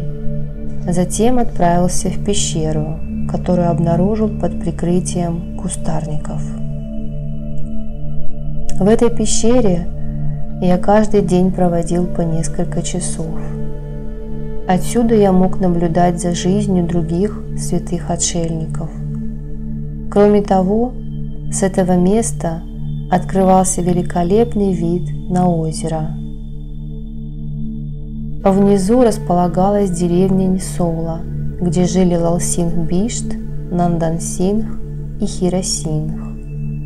А Раджан тоже здесь жил. И так я отправился в ту пещеру.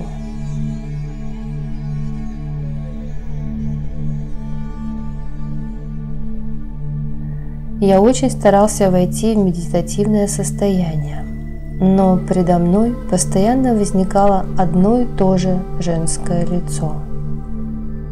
Оно оказывало на мой ум все больше и больше воздействия. Я попытался избавиться от наваждения, но безуспешно. Мое беспокойство нарастало. Тогда я вышел из пещеры на свежий воздух, но и там мне виделось это лицо. Что же со мной происходит? Я резко изменил направление своего взгляда и стал смотреть на озеро Бхимтал. Но что такое? Куда бы я ни бросил взгляд, везде видел это лицо. Я видел его явственно, как будто в реальности. Я покрылся холодным потом. Стал прогуливаться по окрестностям, но она все время смотрела на меня и шла впереди. И я все прогуливался, а потом остановился и стал созерцать цветущие розы. Неожиданно возникло желание сорвать цветок и насладиться его ароматом. И я тотчас же ушел оттуда. Она тоже куда-то исчезла. Тогда меня вновь привлекли розы. И я залюбовался полураспустившимся цветком. Когда я прикоснулся к нему, вся ветвь склонилась ко мне, как будто принося себя в жертву. Помимо моего желания, аромат цветка начал на меня действовать. Тогда я услышал чарующий женский голос. «Что, тебе нравятся полураспустившиеся бутоны? Тогда сорви его и украсим свои волосы. А жизнь и смерть этого цветка не будут напрасны». Сказав это, она засмеялась. Колючки вонзились мне в кожу, поглаживая пораненный палец, и я смотрел на нее. Передо мной стояла прекрасная девушка. Она то смеялась, то улыбалась. В ее глазах был призыв. Я начинал тонуть в океане ее глаз. А она продолжала улыбаться, игриво на меня посматривая. Я постепенно начал терять все спокойствие духа, всю свою уравновешенность. Тогда она сорвала цветок и бросила его к моим ногам. И я попятился назад. «Зачем ты пришла сюда? Ведь только что ты гуляла по каким-то далеким улицам. Уходи, уходи отсюда. Женщина должна быть стыдливой и думать о своей чести».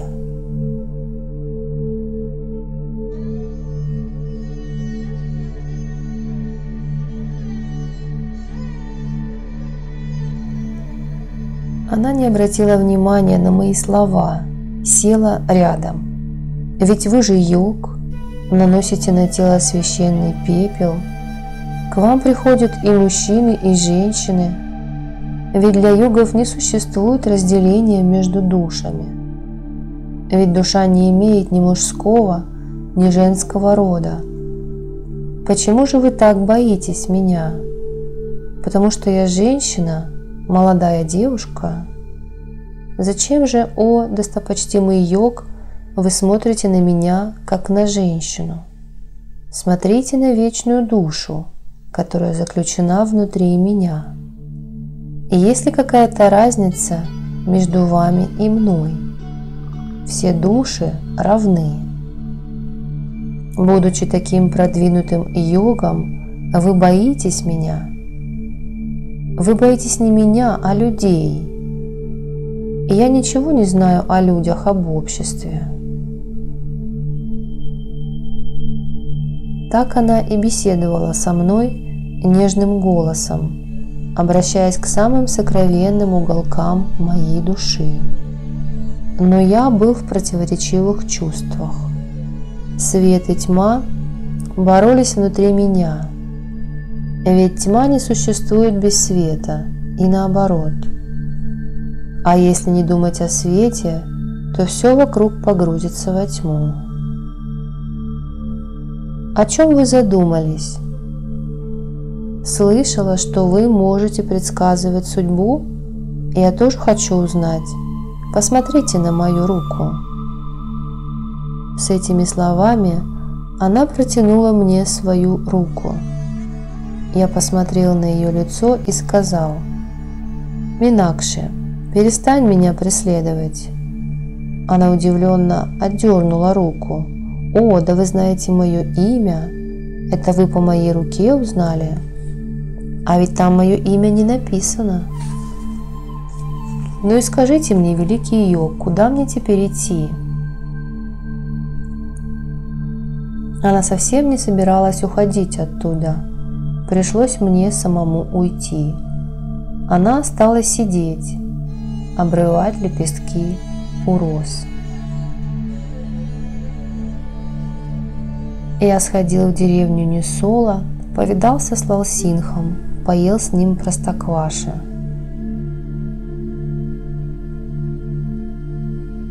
Я пришел в хижину, а Минакши уже ждала меня там. Она ничего не сказала. Взяла книгу о хиромантии и ушла. В тот день приходило много святых отшельников. К вечеру пришли все уважаемые люди этого района. Началась ягья, особое жертвоприношение. Издалека пришло много народа.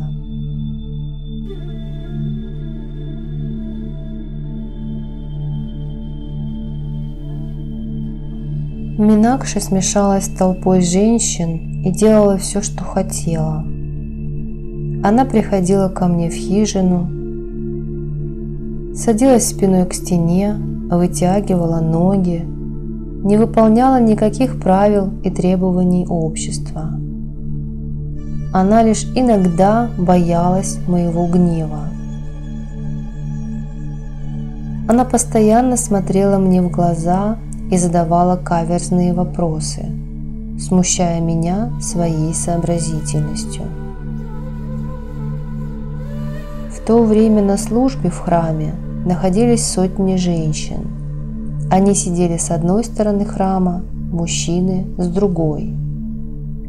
Некоторые люди сидели в моей хижине. Когда она вышла оттуда, то Лалсинх стал о ней расспрашивать. Почему она такая сообразительная и остроумная? Ведь у нее нет ни отца, ни матери. Она не подчиняется законам общества и не боится родителей. Тут под навесом стало заметно какое-то волнение. Заплакали женщины. Церемония прекратилась, потому что умер маленький мальчик. Ему было всего 4 месяца. Все вокруг рыдали. Минакши взяла его на руки. Это был сын Бхагата из деревни Бхимтал. Это был первенец Бхагата.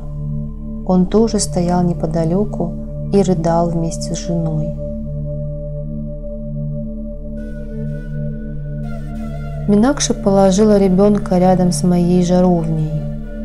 Даже если он полностью умер, ты сможешь очистить его от грязи этого рождения. Все, что нужно делать, делай побыстрее. И я велел всем успокоиться, закрыл хижину изнутри и сел рядом с жаровней. Много часов, и я пребывал в состоянии самадхи. Минакши гладила тело ребенка. Постепенно дыхание вернулось к нему, и он заплакал. Минакши его успокаивала. но он никак не переставал плакать. Тогда она взяла его на руки и вышла на улицу. Мать подбежала и выхватила ребенка из ее рук. Минакши закрыла хижину, откуда поднимался дым. Через час я вышел наружу. Люди приветствовали меня радостными криками. Но я был где-то далеко, в своем мире. Ведь я нарушил законы природы. Это была победа Минакши и мое поражение. Минакши сидела под деревом пипал, радостно смеялась. Казалось, что она навсегда решила поселиться в моем саду. Религиозная церемония началась сызнова. Я вернулся в свою хижину, но весь день был предметом людских пересудов. После того, как вечером раздали просад, люди разошлись по домам. Все святые отшельники устроились на ночлег. Я вышел из хижины и добрался до пещеры. Тогда пришла Джаянти и села рядом со мной. А вот еще одна неприятность. Она тоже хотела, чтобы я посмотрел на ее руку. С большим трудом я покинул пещеру. Джаянти бегом следовала за мной. Зачем она это делала? Я увидел, что Минакши стоит и наблюдает за происходящим. Я остановился между двух берегов и начал посылать мысленные волны. Джаянти, повинуясь им, повернулась и ушла, но Минакши осталась там, где стояла. Потом она подбежала и прижалась ко мне. Она расстелила свое покрывало, чтобы я мог сесть. От ее радости расцвел весь сад, наполнившись звуками пения. Минакши выражала свою радость в танце. Что же это происходит? И я теряю самого себя. Со мной такого еще не было. И я все больше и больше поддавался этому очарованию. Светила луна, а я растворялся в происходящем. Именно тогда, когда Минакши хотела увести меня с собой, далеко-далеко пришла мать и остановила меня. Она словно стряхнула с меня оковы глубокого сна. Увидев мать, я так и застыл с открытым ртом. Сегодня на ней были белые одежды. Она казалась немного рассерженной, но все равно, успокаивая меня, сказала: «Ты все дальше и дальше уходишь от истины. Ты нарушаешь законы природы и своими руками создаешь причины собственной гибели. И если бы я не пришла вовремя, то сегодня Минакши толкнула бы тебя в непроглядную тьму, и ты бы не выбрался из ее сетей.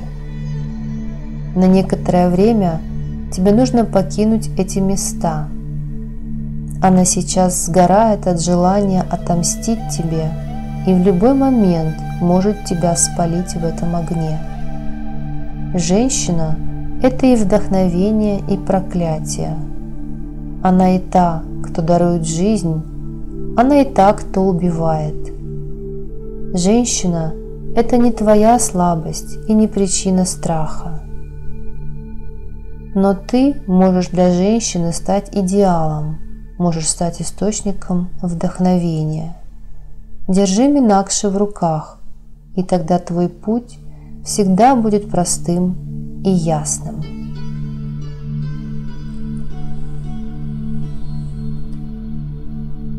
Я чувствовал в своей хижине волны любви, нежности и сострадания. Все то, что исходило от матери.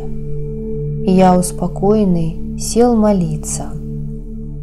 На следующий день В святилище все еще было много народа. Минакши была все время поблизости, но к ней привязалась Чампа, и Минакши поневоле пришлось все делать под ее присмотром.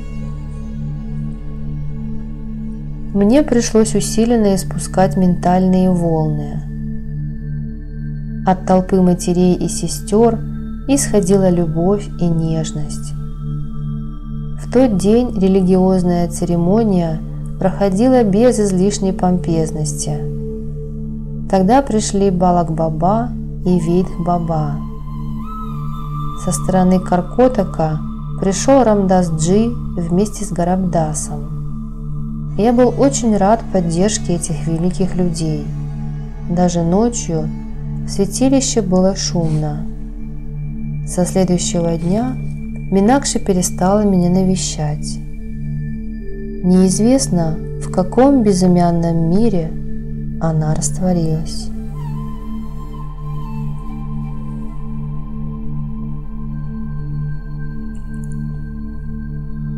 На следующий день мы завершили религиозную церемонию. Попрощались со всеми учеными брахманами и со всеми святыми отшельниками. Рамдас-джи отправился в сторону священной горы Кайлас. Со мной остались Вейдх-баба, Балак-баба и Бамбам. Балак-баба не смог уйти в горы Виндхья. Он возвращался из Кедарнатха и Бадринатха, но не бросил свою практику тантры. Через пару дней он решил испытать свои силы на Биру-бабе. Несчастный Биру упал на жаровню. В это время меня в хижине не было. Тогда пришла Чампа, нанесла ему на лоб священный пепел, и Биру-бабе стало лучше. Придя через некоторое время, я узнал все, что произошло. Я осмотрелся. На дереве пипал сидела кошка, но когда она меня увидела, то забеспокоилась и начала мяукать. Тогда я поставил у корней дерева чашу с водой и начал бросать в нее соль. Балак-баба схватил меня за руку. «Не делай этого!» И я остановился. Пришла Минакши и начала ругаться с Балак-бабой. Он с большим трудом оттуда сбежал и остановился дома у Лалсинха-бишта. На следующий день я взял с собой Минакши, и мы через Чандигарх отправились в Харидвар. В Харидваре Аватар-баба увидел нас вместе и велел мне немедленно ее бросить. Тогда я вместе с ней вернулся туда, откуда уехал. Балак-баба уже отсутствовал.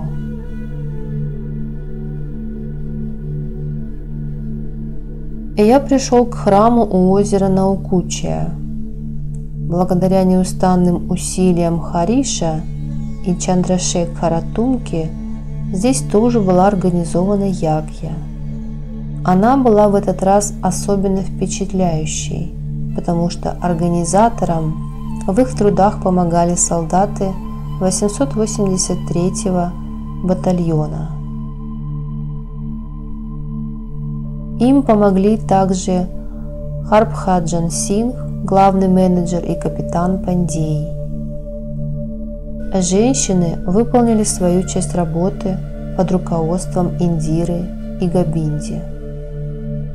Но и сейчас Минакши постоянно приходила сюда.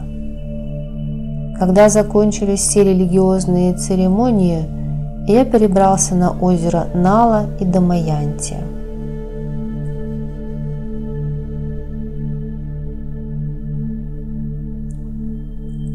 Через несколько дней я вместе с Вейдх-бабой попрощался с озером Нала и Дамаянти. Мы оставили там Бамбама, а сами через Аджмер-Ходжа-Сахаб перешли в Пушкар-Радж, где несколько дней провели в пещере Агастья. Потом мы возвратились в Аджмер, где организовали ягью. Здесь Минакши тоже постоянно преследовала меня. Она прилетала, подобно ветерку, и утекала, как вода. Она хотела играть в моей жизни важную роль, ведь я был странником, который странствует по Гималаям. Из Аджмера я вместе с Ветх-бабой приехал в Химатау. Теперь у меня было целых 2 машины, потому что я добился определенного веса и уважения в обществе. Ко мне стали приходить известные бизнесмены и политики. В 1971-72 годах в Раджастхане случился страшный голод. В то время главным министром этого штата был Баркатулла хан, и я встретился с ним в Аджмер-Саркит-хаусе. Он решил, что грандиозная ягья поможет преодолеть это бедствие.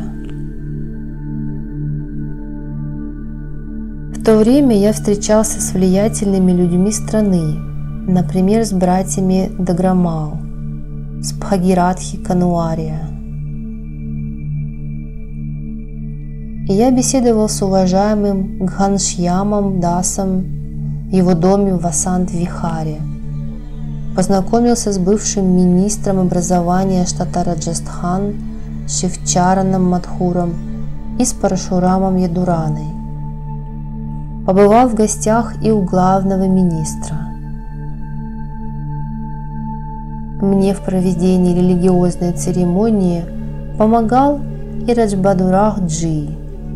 Однако из-за преобладания эгоистических настроений ягья не привела к желанному результату. Я, никому не сказав ни слова, удалился с платформы железнодорожной станции Джайпура.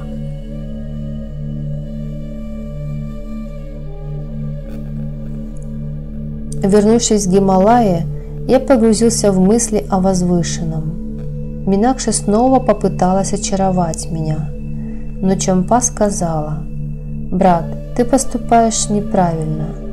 Минакши – это пламенеющий уголь. Кто с ней свяжется, сгорит в этом огне». Однако я все равно продолжал общаться с Минакши. Однажды в период дождей я возвращался пешком из Альморы, потому что из-за дождя все дороги были перекрыты. Была уже ночь, когда я встретил Минакши, и я пригляделся к ней и вздрогнул. Она хотела присвоить себе все мои достижения, присвоить себе все, что было у меня.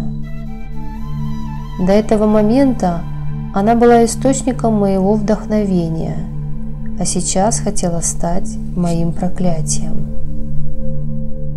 И я не смог сдержать своих чувств и ударил ее по щеке. Она стояла передо мной неподвижно, сгорая в собственном пламени чувств, и потирала ушибленную щеку. Потом сказала: «Ты победил, а я проиграла. Теперь я уже не Минакши, а Менка. Я действительно сгорала от желания отомстить тебе, но это было не мое истинное желание, а внушенное другими людьми, которые меня к этому подстрекали. Но эта твоя пощечина вернула меня к реальности. Это не я проиграла, проиграли те люди. Ладно, я пойду. На этом наша с тобой история заканчивается. Ты избежал сетей, Минакши. Желаю тебе всего самого наилучшего». С этими словами она ушла. Ее история затерялась в той дождливой ночи, а я пошел дальше своим путем.